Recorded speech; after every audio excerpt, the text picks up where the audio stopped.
ಓಂ ಅಜ್ಞಾನತಿಮಿರಾಂಧಸ್ಯ ಜ್ಞಾನಾಂಜನಶಲಾಕಯಾ ಚಕ್ಷುರುನ್ಮೀಲಿತಂ ಯೇನ ತಸ್ಮೈ ಶ್ರೀಗುರವೇ ನಮಃ. ಶ್ರೀಚೈತನ್ಯಮನೋಭೀಷ್ಟಂ ಸ್ಥಾಪಿತಂ ಯೇನ ಭೂತಲೆ ಸ್ವಯಂ ರೂಪ ಕದಾ ಮಹ್ಯಂ ದದಾತಿ ಸ್ವಪದಾಂತಿಕಂ. ವಂದೇಹಂ ಶ್ರೀಗುರು ಶ್ರೀಯುತಾಪದಕಮಲಂ ಶ್ರೀಗುರೂನ್ ವೈಷ್ಣವಾಂಶ್ಚ ಶ್ರೀರೂಪಂ ಸಾಗ್ರಜಾತಂ ಸಹಗಣ ರಘುನಾಥಾನ್ವಿತಂ ತಂ ಸಜೀವಂ ಸಾದ್ವೈತಂ ಸಾವಧೂತಂ ಪರಿಜನಸಹಿತಂ ಕೃಷ್ಣಚೈತನ್ಯದೇವಂ ಶ್ರೀರಾಧಾ ಕೃಷ್ಣಪಾದಾನ್ ಸಹಗಣ ಲಲಿತಾ ಶ್ರೀವಿಶಾಖಾನ್ವಿತಾಂಶ್ಚ. ಹೇ ಕೃಷ್ಣ ಕರುಣಾ ಸಿಂಧು ದೀನಬಂಧು ಜಗತ್ಪತೆ ಗೋಪೇಶ ಗೋಪಿಕಾ ಕಾಂತ ರಾಧಾಕಾಂತ ನಮೋಸ್ತುತೆ.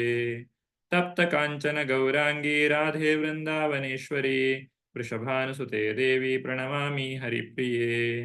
ವಾಂಛಾಕಲ್ಪತರುಭ್ಯಶ್ಚ ಕೃಪಾ ಸಿಂಧುಭ್ಯ ಏವ ಚ ಪತಿತಾನಾಂ ಪಾವನೇಭ್ಯೋ ವೈಷ್ಣವೇಭ್ಯೋ ನಮೋ ನಮಃ. ನಮಃ ಓಂ ವಿಷ್ಣುಪಾದಾಯ ಕೃಷ್ಣಪ್ರೇಷ್ಠಾಯ ಭೂತಲೆ ಶ್ರೀಮತೆ ಭಕ್ತಿವೇದಾಂತ ಸ್ವಾಮಿನ್ ಇತಿ ನಾಮಿನೇ. ನಮಸ್ತೆ ಸಾರಸ್ವತೆ ದೇವೆ ಗೌರವಾಣಿ ಪ್ರಚಾರಿಣೆ ನಿರ್ವಿಶೇಷ ಶೂನ್ಯವಾದಿ ಪಾಶ್ಚಾತ್ಯ ದೇಶತಾರಿಣೆ. ಜಯ ಶ್ರೀ ಕೃಷ್ಣ ಚೈತನ್ಯ ಪ್ರಭೋ ನಿತ್ಯಾನಂದ ಶ್ರೀ ಅದ್ವೈತ ಗದಾಧರ ಶ್ರೀವಾಸಾದಿ ಗೌರ ಭಕ್ತ ವೃಂದ. ಹರೇ ಕೃಷ್ಣ ಕೃಷ್ಣ ಕೃಷ್ಣ ಹರೇ ಹರೇ ಹರೇ ರಾಮ ರಾಮ ರಾಮ ಹರೇ ಹರೇ. ಹರೇ ಕೃಷ್ಣ. ಇಂದಿನ ಭಾಗವತ ತರಗತಿಗೆ ಸ್ವಾಗತ. ಶ್ರೀಮದ್ ಭಾಗವತದ 5ನೆಯ ಅಧ್ಯಾಯವನ್ನ, ಮೊದಲನೆಯ ಸ್ಕಂದದ 5ನೇ ಅಧ್ಯಾಯವನ್ನ ಇವತ್ತು ನಾವು ನೋಡ್ಲಿಕ್ಕಿದ್ದೇವೆ. ಈ 5ನೇ ಅಧ್ಯಾಯದಲ್ಲಿ ಶ್ರೀಮದ್ ಭಾಗವತದ ಬಗ್ಗೆ ನಾರದ ಮುನಿಗಳು ವೇದವ್ಯಾಸರಿಗೆ ಮಾಡಿದಂತಹ ಉಪದೇಶದ ಕುರಿತಾಗಿ ನಾವು ಇವತ್ತು ತಿಳಿದುಕೊಳ್ಳಿಕ್ಕಿದ್ದೇವೆ.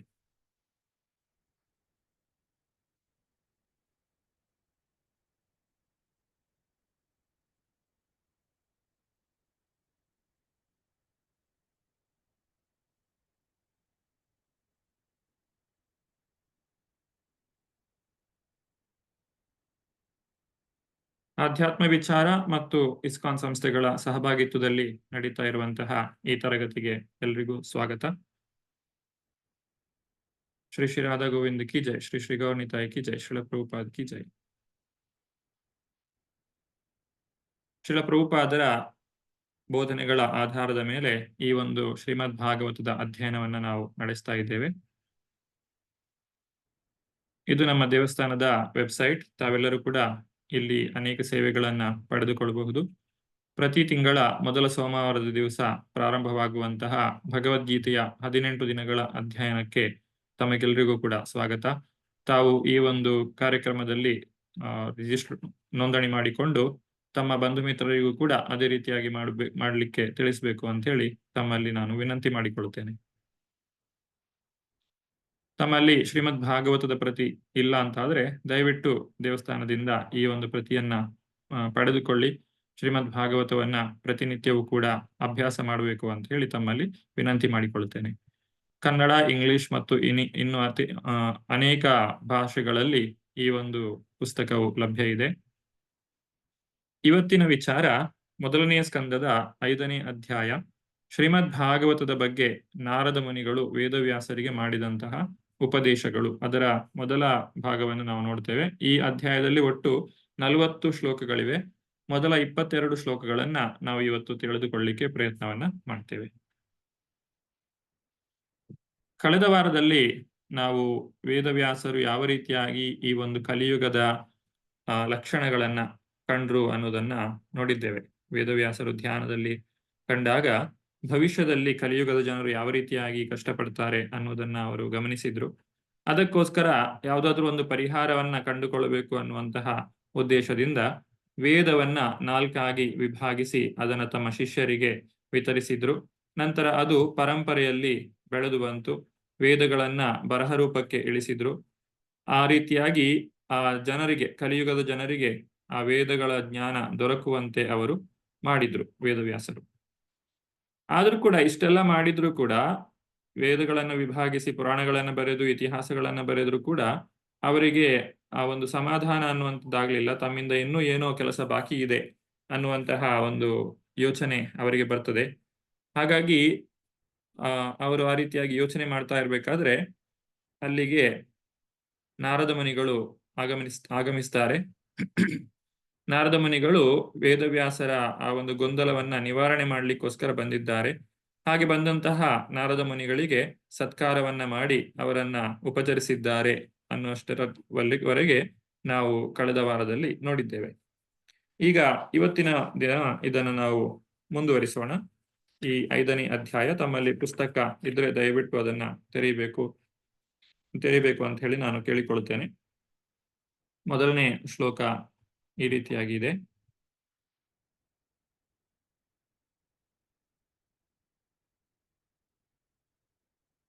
ಓಂ ನಮೋ ಭಗವತೆ ವಾಸುದೇವಾಯ. ಪಂಚಮೋಧ್ಯಾಯಃ. ಸೂತ ಉವಾಚ.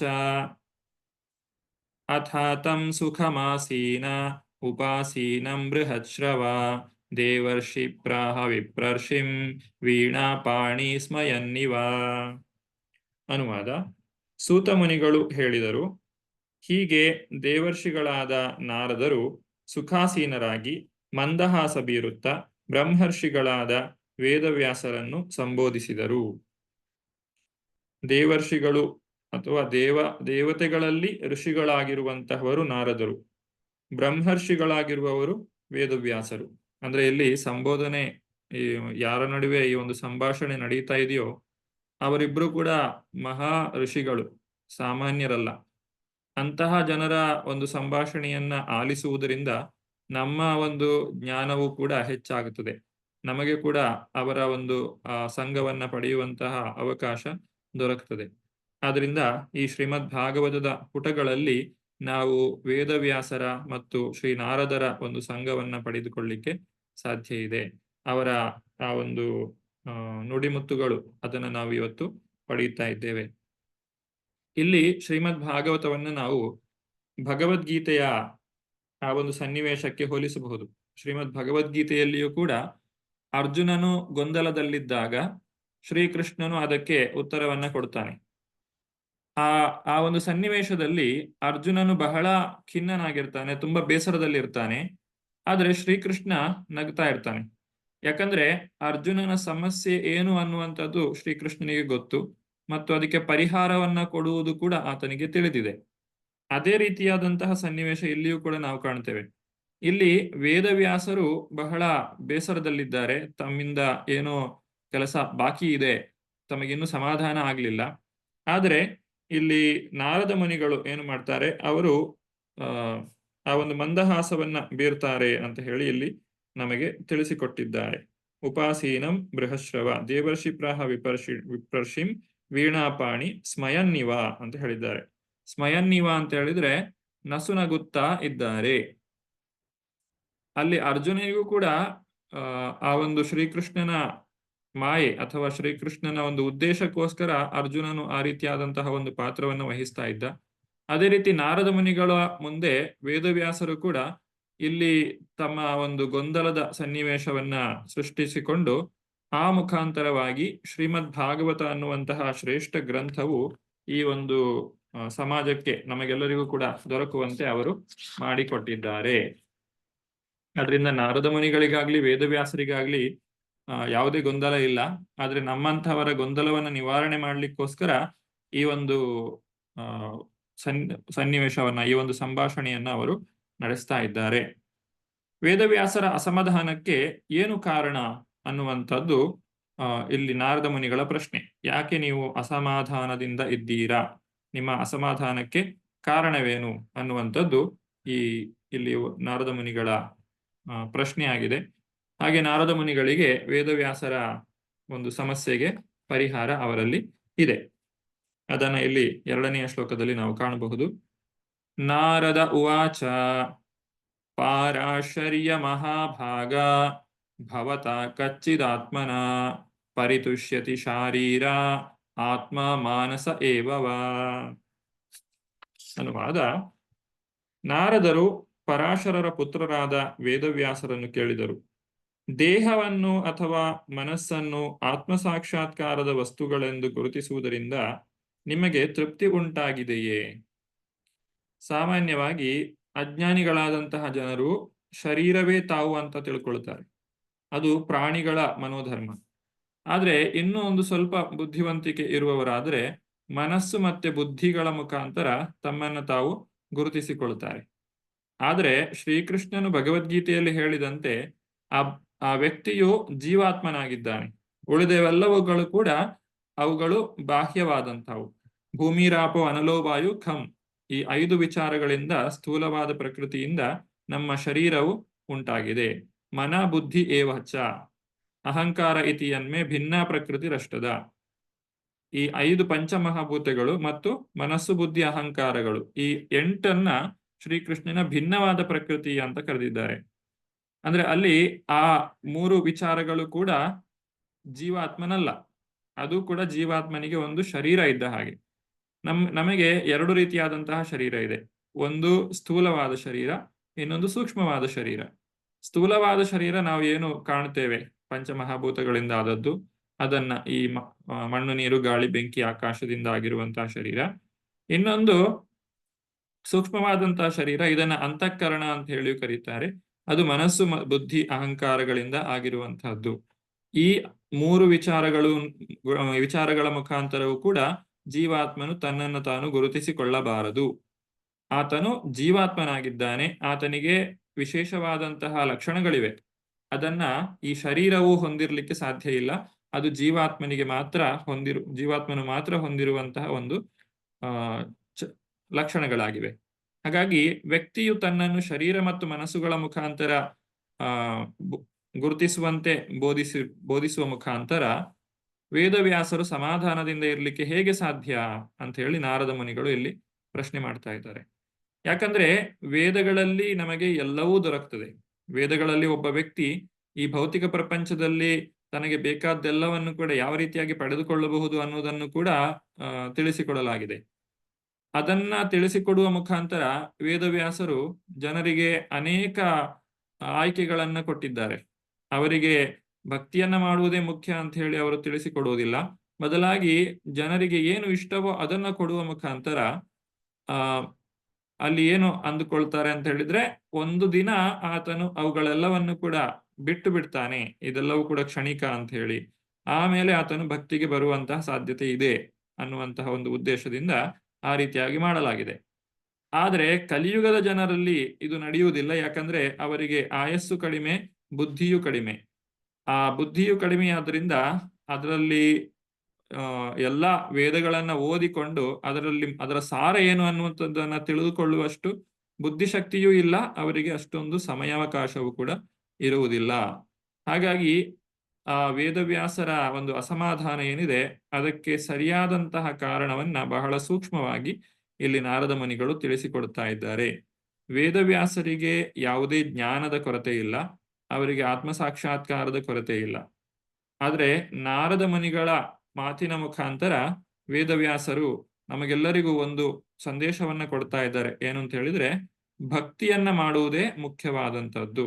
ಜೀವನದಲ್ಲಿ ಭಕ್ತಿ ಮಾಡದೆ ನಾವು ವೇದಗಳನ್ನ ಎಷ್ಟೇ ಓದಿ ದೊಡ್ಡ ಪಂಡಿತರಾದರೂ ಕೂಡ ಅದು ನಮಗೆ ಪರಕ್ಕೆ ಅಂದ್ರೆ ಭಗವಂತನ ಧಾಮಕ್ಕೆ ಹೋಗ್ಲಿಕ್ಕೆ ಸಹಾಯ ಮಾಡುವುದಿಲ್ಲ. ಈ ರೀತಿ ನಾರದ ಮುನಿಗಳು ವೇದವ್ಯಾಸರನ್ನ ಪ್ರಶ್ನಿಸ್ತಾ ಇದ್ದಾರೆ. ಇನ್ನು 3ನೆಯ ಶ್ಲೋಕವನ್ನ ನೋಡುವುದಾದ್ರೆ, ಜಿಜ್ಞಾಸಿತಂ ಸುಸಂಪನ್ನಂ ಅಪಿ ತೇ ಮಹದದ್ಭುತಂ ಕೃತವಾನ್ ಭಾರತಂ ಯಸ್ತ್ವಂ ಸರ್ವಾರ್ಥ ಪರಿಬ್ರಹ್ಮಿತಂ. ಅನುವಾದ: ನಿಮ್ಮ ಜಿಜ್ಞಾಸೆ ಪರಿಪೂರ್ಣವಾಗಿದ್ದು ಅಧ್ಯಯನವು ಪೂರ್ತಿಯಾಗಿ ನೆರವೇರಿದೆ. ನೀವು ಶ್ರೇಷ್ಠವೂ ಅದ್ಭುತವೂ ಆದ ಮಹಾಭಾರತದಂತಹ ಗ್ರಂಥವನ್ನು ರಚಿಸಿದ್ದೀರಿ. ಅದರಲ್ಲಿ ವೇದ ಸಂಬಂಧವಾದ ಎಲ್ಲ ಸಂದರ್ಭಗಳನ್ನು ವಿಶದವಾಗಿ ವಿವರಿಸಿದ್ದೀರಿ. ಆ ಬಗ್ಗೆ ಯಾವ ಸಂದೇಹವೂ ಇಲ್ಲ. ನಾರದ ಮುನಿಗಳು ವೇದವ್ಯಾಸರ ಕೆಲಸ ಕಡಿಮೆ ಆಯಿತು ಅಂತ ಹೇಳೋದಿಲ್ಲ. ವೇದವ್ಯಾಸರು ಬಹಳಷ್ಟು ಕೆಲಸವನ್ನ ಮಾಡಿದ್ದಾರೆ. ಅವರ ಒಂದು ಜಿಜ್ಞಾಸೆ ಮತ್ತು ಅಧ್ಯಯನ ಎರಡೂ ಕೂಡ ಪರಿಪೂರ್ಣವೇ ಆಗಿದೆ. ಎಷ್ಟು ಪರಿಪೂರ್ಣತೆ ಅಂತ ಹೇಳಿದ್ರೆ, ಸಾಮಾನ್ಯರಿಗೂ ಕೂಡ ದೊರಕುವಂತೆ ಆ ಒಂದು ಮಹಾಭಾರತದ ಮುಖಾಂತರವಾಗಿ ವೇದಗಳ ಆದೇಶ ಏನಿದೆ, ವೇದ ವಾಕ್ಯಗಳೇನಿದೆ, ಅವುಗಳನ್ನ ಜನಸಾಮಾನ್ಯರಿಗೂ ಕೂಡ ಅವರು ತಲುಪಿಸಿದ್ದಾರೆ. ವೇದವ್ಯಾಸರಿಗೆ ಆತ್ಮ ಸಾಕ್ಷಾತ್ಕಾರದ ಕೊರತೆ ಇಲ್ಲ. ಹಾಗಾದ್ರೆ ಇಲ್ಲಿ ಸಮಸ್ಯೆ ಏನು? ಜಿಜ್ಞಾಸಿತಂ ಅಧೀತಂ ಚ ಯತ್ತದ್ ಬ್ರಹ್ಮ ಸನಾತನಂ ಅಥಾಪಿ ಶೋಚ ಸಸ್ಯಾತ್ಮನ್ ಅಕೃತಾರ್ಥ ಇವ ಪ್ರಭೋ. ಪ್ರಿಯ ಸ್ವಾಮಿಯೇ, ನೀವು ನಿರಾಕಾರ ಬ್ರಹ್ಮವನ್ನು ಮತ್ತು ಅದರಿಂದ ನಿಷ್ಪನ್ನವಾದ ಜ್ಞಾನವನ್ನು ಕುರಿತು ಸಮಗ್ರವಾದ ವಿವರಣೆ ನೀಡಿದ್ದೀರಿ.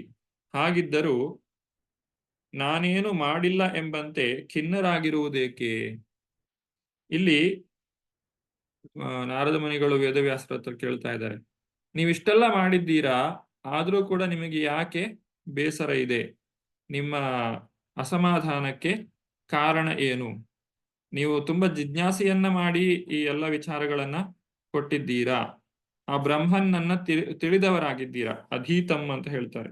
ಆ ಬ್ರಹ್ಮನನ್ನ ತಿಳಿದವರು, ಪರಾತ್ಪರನನ್ನ ತಿಳಿದವರಾಗಿದ್ದೀರಾ. ನೀವು ವೇದಾಂತ ಸೂತ್ರವನ್ನ ರಚಿಸಿದ್ದೀರಾ. ಆದ್ರೂ ನಿಮಗೆ ಏತಕ್ಕೆ ಈ ಒಂದು ಅಸಮಾಧಾನ ಅಂತ ಹೇಳಿ ಇಲ್ಲಿ ಕೇಳ್ತಾ ಇದ್ದಾರೆ. ಈಗ ನಾರದ ಮುನಿಗಳ ಪ್ರಶ್ನೆಗೆ ವೇದವ್ಯಾಸರು ಉತ್ತರವನ್ನ ಕೊಡ್ತಾರೆ.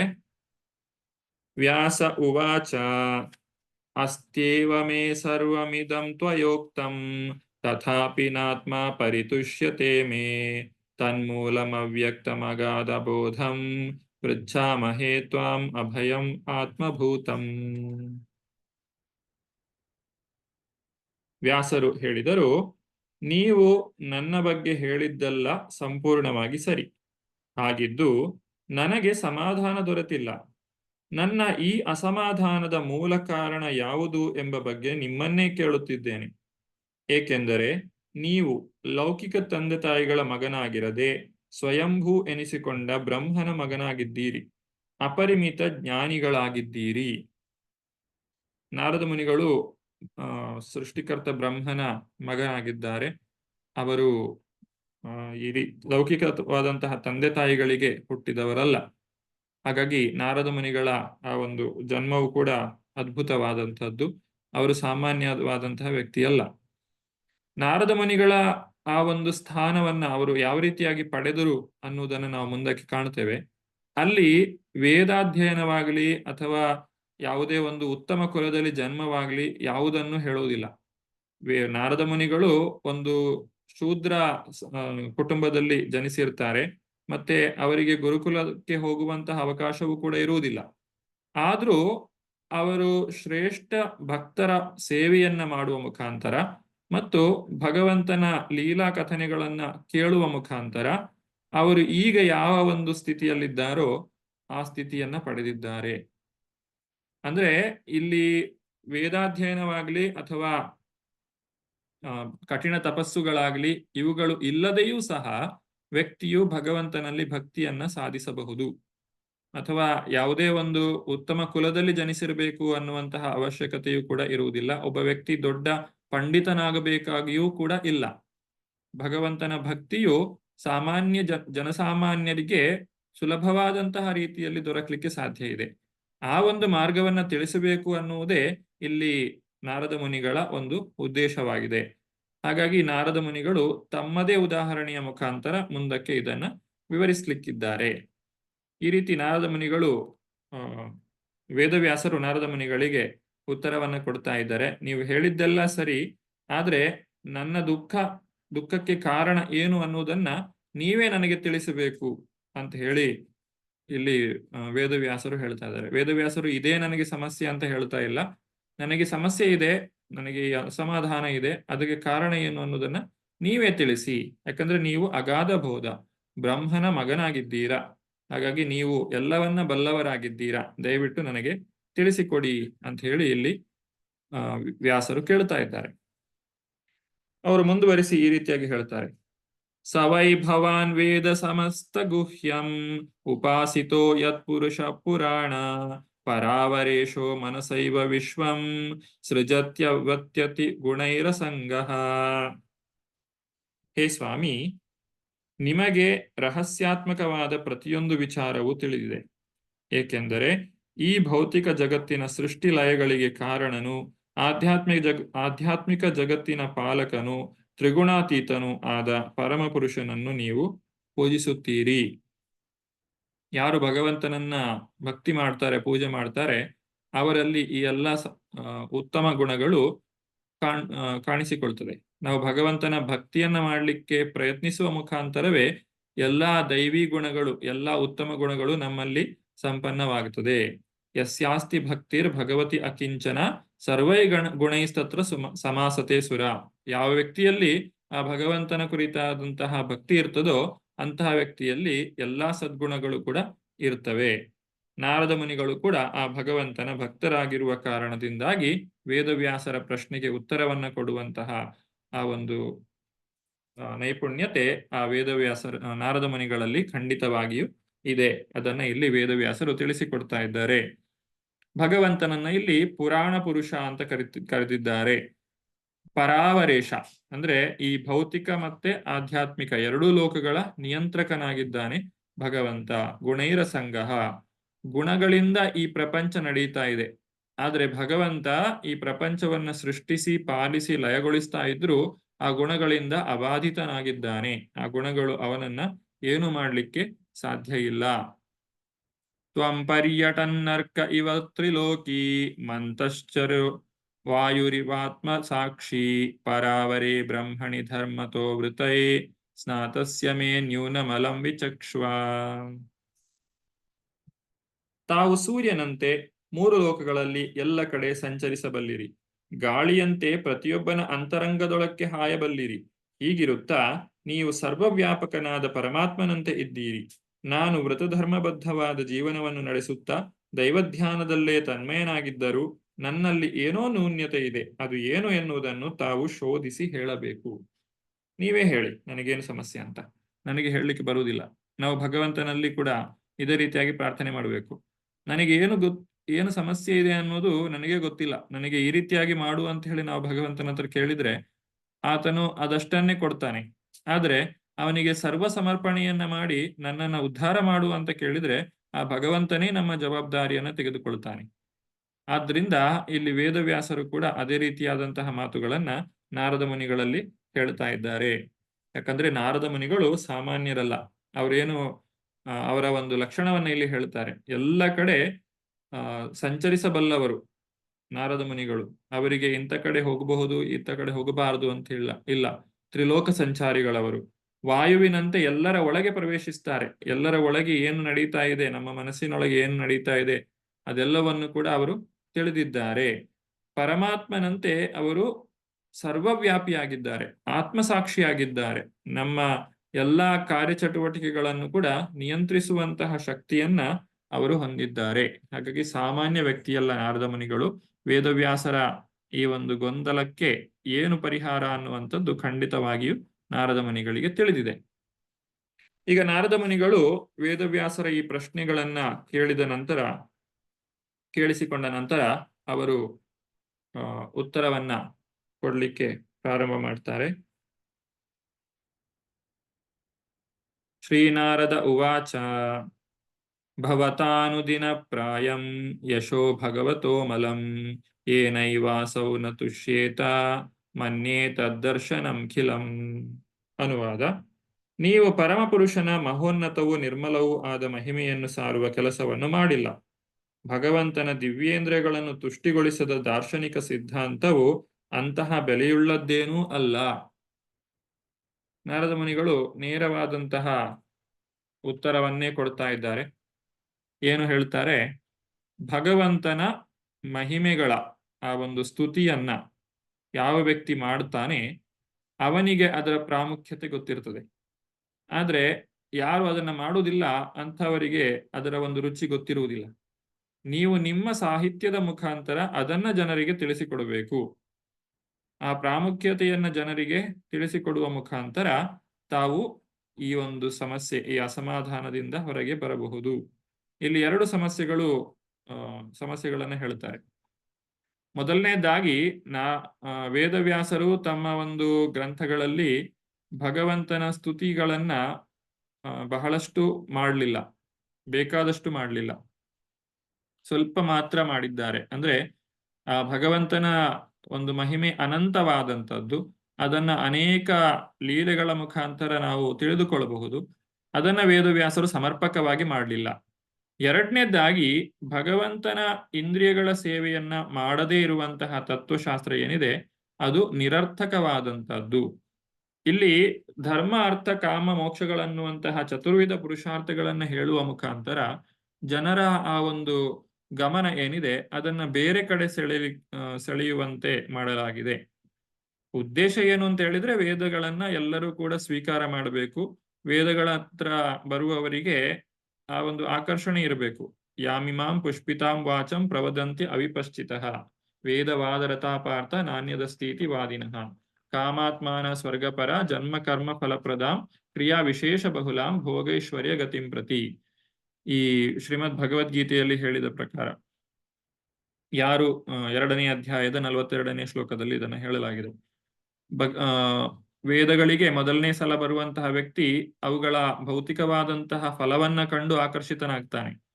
ಆಮೇಲೆ ಅದನ್ನ ಅಭ್ಯಾಸ ಮಾಡ್ತಾ ಮಾಡ್ತಾ ಅವುಗಳ ಎಲ್ಲಾ ಒಂದು ಸಮಸ್ಯೆಗಳನ್ನ ತಿಳಿದುಕೊಂಡು ಭಗವಂತನಲ್ಲಿ ಭಕ್ತಿಯನ್ನ ಮಾಡ್ತಾನೆ. ಇದು ವೇದವ್ಯಾಸರ ಮೂಲ ಉದ್ದೇಶವಾಗಿತ್ತು. ಆದ್ರೆ ಇಲ್ಲಿ ನಾರದ ಮುನಿಗಳು ಹೇಳ್ತಾರೆ, ನೀವು ನೇರವಾಗಿ ಭಗವಂತನ ಬಗ್ಗೆ ತಿಳಿಸಿ. ಯಾಕಂದ್ರೆ ಇದು ಜನರಿಗೆ ಗೊಂದಲವನ್ನ ಉಂಟು ಮಾಡ್ತಾ ಇದೆ. ವೇದವ್ಯಾಸರಿಗೆ ಇಷ್ಟೆಲ್ಲ ಒಂದು ಗ್ರಂಥಗಳನ್ನ ರಚನೆ ಮಾಡಿ ಸಮಾಧಾನ ಸಿಗ್ತಾ ಇಲ್ಲ.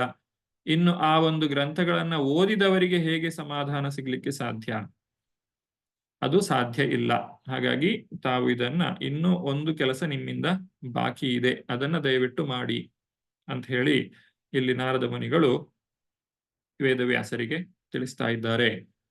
ಈ ಇತರ ಪುರಾಣಗಳಲ್ಲಿ ಭಗವಂತನ ಸ್ತುತಿಗಳನ್ನ ಮಾಡಿದ್ದಾರೆ, ಸ್ತುತಿಗಳನ್ನೇ ಮಾಡಿಲ್ಲ ಅಂತ ಹೇಳಿ ಇಲ್ಲಿ ಹೇಳ್ತಾ ಇಲ್ಲ. ಆದ್ರೆ ಸಮರ್ಪಕವಾಗಿ ಅದನ್ನ ಜನರಿಗೆ ಮುಟ್ಟುವಂತೆ ಮಾಡಲಾಗಿಲ್ಲ. ಅವರಿಗೆ ಆಯ್ಕೆಗಳನ್ನು ಕೊಡಲಾಗಿದೆ. ನೀವು ಈ ರೀತಿಯಾಗಿಯೂ ಮಾಡಬಹುದು, ಇದನ್ನು ಮಾಡಬಹುದು, ಕರ್ಮಕಾಂಡವನ್ನು ಮಾಡಬಹುದು, ಅಥವಾ ಭಕ್ತಿ ಯೋಗವನ್ನು ಕೂಡ ಮಾಡಬಹುದು. ಈ ರೀತಿ ಈ ಕಲಿಯುಗದ ಜನರಿಗೆ ಅನೇಕ ಆಯ್ಕೆಗಳನ್ನ ಕೊಡುವುದರ ಮುಖಾಂತರ ಅವರು ಗೊಂದಲಕ್ಕೆ ಒಳಗಾಗುವಂತೆ ಒಂದು ಸನ್ನಿವೇಶವು ಇಲ್ಲಿ ಸೃಷ್ಟಿಯಾಗಿದೆ.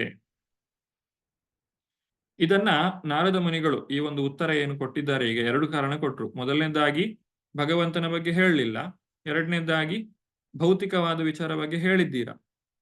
ಈಗ ಈ ಭಾಗವತ ಅನ್ನುವಂಥದ್ದು ಭೌತಿಕ ವಿಚಾರಗಳನ್ನ ಪೂರ್ತಿಯಾಗಿ ತೆಗೆದು ಬಿಟ್ಟಿದೆ. ಧರ್ಮ ಪ್ರೋಜಿತ ಕೈತವೋ ಅತ್ರ ಪರಮೋ ನಿರ್ಮತ್ಸರಾಣಾಂ ಸತಾಂ. ನಾವು ಹಿಂದೆ 1ನೇ ಅಧ್ಯಾಯದಲ್ಲಿ ನೋಡಿದಾಗೆ ಕೈತವ ಧರ್ಮ ಅಂತ ಹೇಳಿದ್ರೇನೆ ಚತುರ್ವಿಧ ಪುರುಷಾರ್ಥ. ಅದನ್ನ ತೆಗೆದು ಬಿಡಲಾಗಿದೆ ಶ್ರೀಮದ್ ಭಾಗವತದಿಂದ.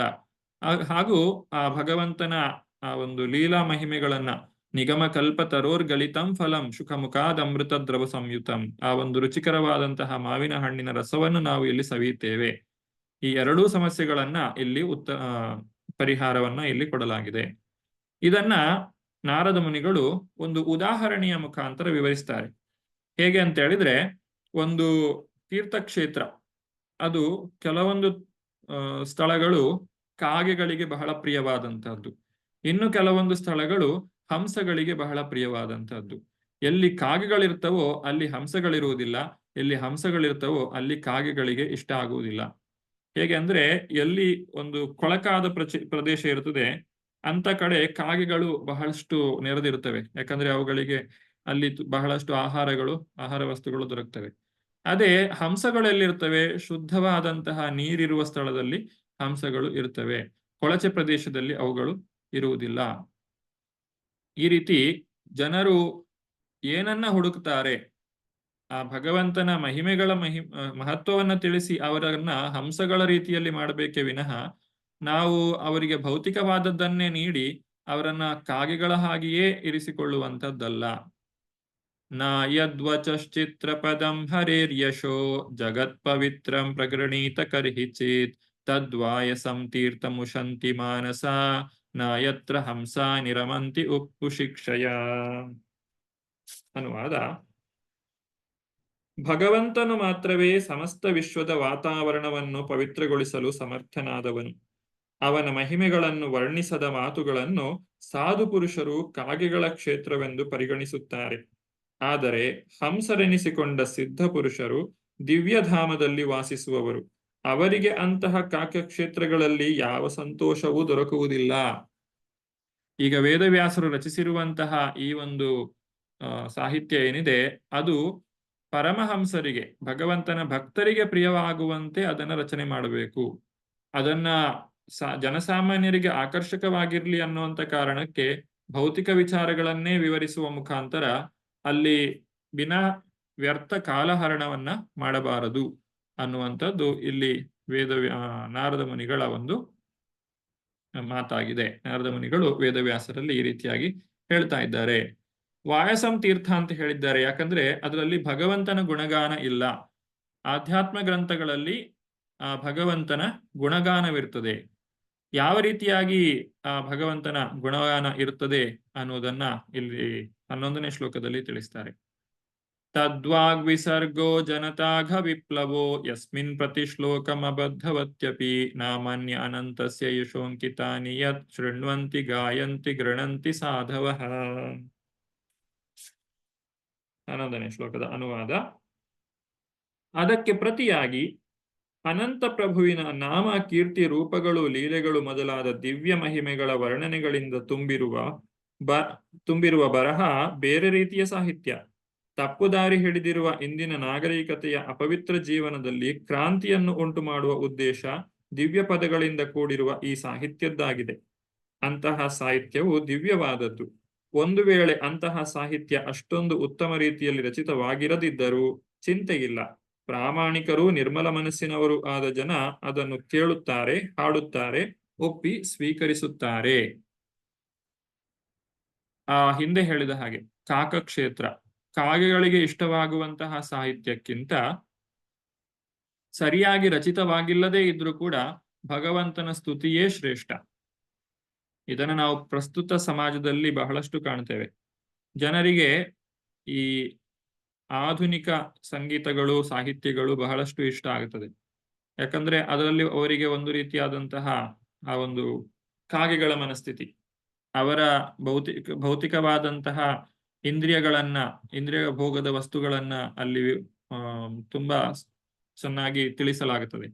ಅದಕ್ಕಾಗಿ ಅದನ್ನೇ ಅವರು ಇಷ್ಟಪಡ್ತಾರೆ. ಭಗವಂತನ ಬಗ್ಗೆ ತಿಳಿದುಕೊಳ್ಳುವುದಾಗ್ಲಿ, ಅವರ ಬಗ್ಗೆ ಅಧ್ಯಯನ ಮಾಡುವುದಂತಾಗ್ಲಿ ಅಥವಾ ಚರ್ಚೆ ಮಾಡುವಂಥದ್ದು ಇದರಲ್ಲಿ ಅವರಿಗೆ ಆಸಕ್ತಿ ಇರುವುದಿಲ್ಲ. ಯಾಕಂದ್ರೆ ಅವರ ಪ್ರಕಾರ ಆ ಒಂದು ಸಾಹಿತ್ಯದಲ್ಲಿ ಅಷ್ಟೊಂದು ರುಚಿ ಇಲ್ಲ, ಅದರಲ್ಲಿ ಅವರಿಗೆ ಬೇಕಾದ್ದು ಏನು ಅದರಲ್ಲಿ ಸಿಗುವುದಿಲ್ಲ. ಆದ್ರೆ ನಿಜವಾಗಿ ಇಲ್ಲಿ ಶ್ರೀಮದ್ ಭಾಗವತದಲ್ಲಿ ನಾರದ ಮುನಿಗಳು ತಿಳಿಸುವಂತೆ ಇಂತಹ ಒಂದು ಸಾಹಿತ್ಯ ಅದು ಬಹಳ ಚೆನ್ನಾಗಿಯೇ ರಚಿತವಾಗಿರ್ತದೆ. ಅದರಲ್ಲಿ ಯಾವುದೇ ಒಂದು ಅನುಮಾನ ಇಲ್ಲ. ಭಗವದ್ಗೀತೆಯಾಗ್ಲಿ ಶ್ರೀಮದ್ ಭಾಗವತವಾಗ್ಲಿ ಬಹಳ ಸುಂದರವಾಗಿ ರಚಿತವಾಗಿದೆ. ಆ ಭಗವಂತನ ಮುಖವಾಣಿಯನ್ನೇ ಅಲ್ಲಿ ನೀಡಲಾಗಿದೆ. ಇಲ್ಲಿ ಈ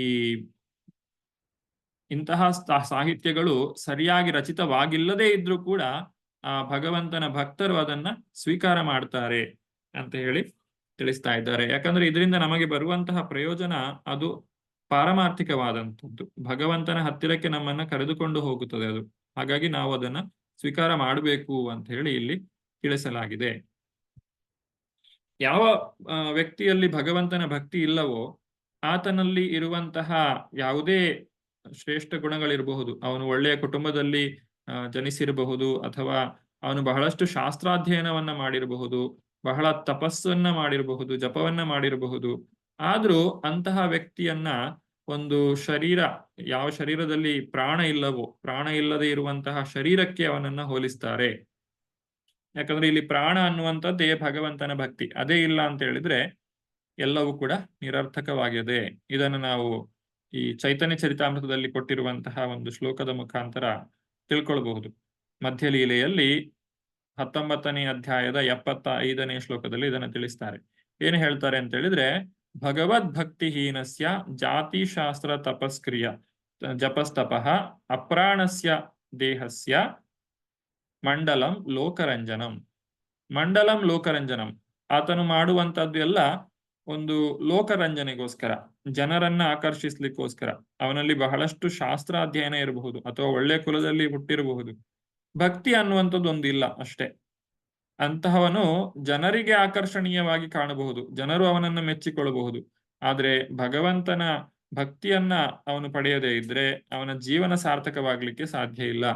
ಆತನು ಮತ್ತೆ ಪ್ರಾಣಿ ಜನ್ಮಕ್ಕೆ ಹೋಗಬೇಕಾಗ್ತದೆ. ಅದರಿಂದ ಭಗವಂತನ ಭಕ್ತಿ ಇದ್ರೆ ಬೇರೆ ಎಲ್ಲವೂ ಕೂಡ ಇಲ್ಲದೇ ಇದ್ರೂ ಪರವಾಗಿಲ್ಲ, ಆದರೆ ಭಕ್ತಿ ಬಹಳಷ್ಟು ಮುಖ್ಯವಾದದ್ದು. ಜನಸಾಮಾನ್ಯರ ಜೀವನದಲ್ಲಿ ಕ್ರಾಂತಿಯನ್ನು ಉಂಟು ಮಾಡುವಂತಹ ಸಾಹಿತ್ಯವನ್ನು ರಚನೆ ಮಾಡಿ ಅಂತೇಳಿ ಇಲ್ಲಿ ನಾರದ ಮುನಿಗಳು ವೇದವ್ಯಾಸರಿಗೆ ಹೇಳ್ತಾ ಇದ್ದಾರೆ. ಅದು ಸರಿಯಾಗಿ ರಚಿತವಾಗಿಲ್ಲದಿದ್ರೂ ಪರವಾಗಿಲ್ಲ, ಸಾಧು ಜನರು ಅದನ್ನು ಖಂಡಿತವಾಗಿಯೂ ಸ್ವೀಕಾರ ಮಾಡ್ತಾರೆ. ದಯವಿಟ್ಟು ಅದನ್ನ ರಚನೆ ಮಾಡಿ, ಅಂದ್ರೆ ಶ್ರೀಮದ್ ಭಾಗವತದ ರಚನೆಯನ್ನ ಮಾಡಿ. ಭಕ್ತಿ ಇಲ್ಲದ ಪದಗಳನ್ನ ಬಳಸಬೇಡಿ. ಎಲ್ಲ ಕಾರ್ಯಗಳು ಏನೆಲ್ಲ ಇದೆ, ಅಥವಾ ಆತ್ಮ ಸಾಕ್ಷಾತ್ಕಾರವೇ ಇರಲಿ, ಆಧ್ಯಾತ್ಮಿಕದಲ್ಲಿ ಒಂದು ವರ್ಗದ ಜನರು ಭಗವಂತನು ಇಲ್ಲ ಅಂತ ಹೇಳಿಯೇ ವಾದ ಮಾಡುವವರಿದ್ದಾರೆ.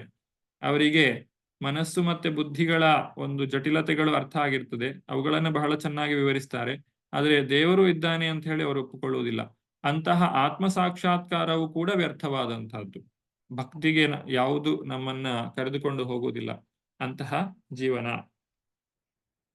ಭಕ್ತಿಯೇ ನಿಜವಾದಂತಹ ಸಂಪತ್ತಾಗಿದೆ ಅನ್ನುವುದನ್ನ ಮುಂದಿನ ಶ್ಲೋಕಗಳಲ್ಲಿ ತಿಳಿಸಿಕೊಡ್ತಾ ಇದ್ದಾರೆ. 12ರಿಂದ 16ನೇ ಶ್ಲೋಕದವರೆಗೆ ಹೇಗೆ ಭಗವಂತನ ಭಕ್ತಿ ಒಬ್ಬ ವ್ಯಕ್ತಿಯ ಜೀವನದಲ್ಲಿ ಬಹಳ ಮುಖ್ಯ ಅನ್ನೋದನ್ನ ತಿಳಿಸಿಕೊಡ್ತಾರೆ. ಯಾಕಂದ್ರೆ ಇಲ್ಲಿವರೆಗೆ ಹೇಳಿದಂತಹ ಮಾತುಗಳಲ್ಲಿ ನಮಗೆ ಒಂದು ಸ್ಪಷ್ಟ ಅನ್ನಿಸ್ತದೆ ಏನಂತ ಹೇಳಿದ್ರೆ, ವೇದವ್ಯಾಸರ ಗ್ರಂಥ ರಚನೆಯಲ್ಲಿ ಭಕ್ತಿ ಯೋಗಕ್ಕೆ ಹೆಚ್ಚಿನ ಒಂದು ಪ್ರಾಮುಖ್ಯತೆಯನ್ನು ಕೊಡಲಾಗಿಲ್ಲ. ಭಗವಂತನ ಗುಣಗಾನವನ್ನ ಮಾಡುವುದಕ್ಕೆ, ಸ್ತುತಿಯನ್ನ ಮಾಡುವುದಕ್ಕೆ ಸರಿಯಾದಂತಹ ಪ್ರಾಶಸ್ತ್ಯವನ್ನ ಕೊಡಲಾಗಿಲ್ಲ.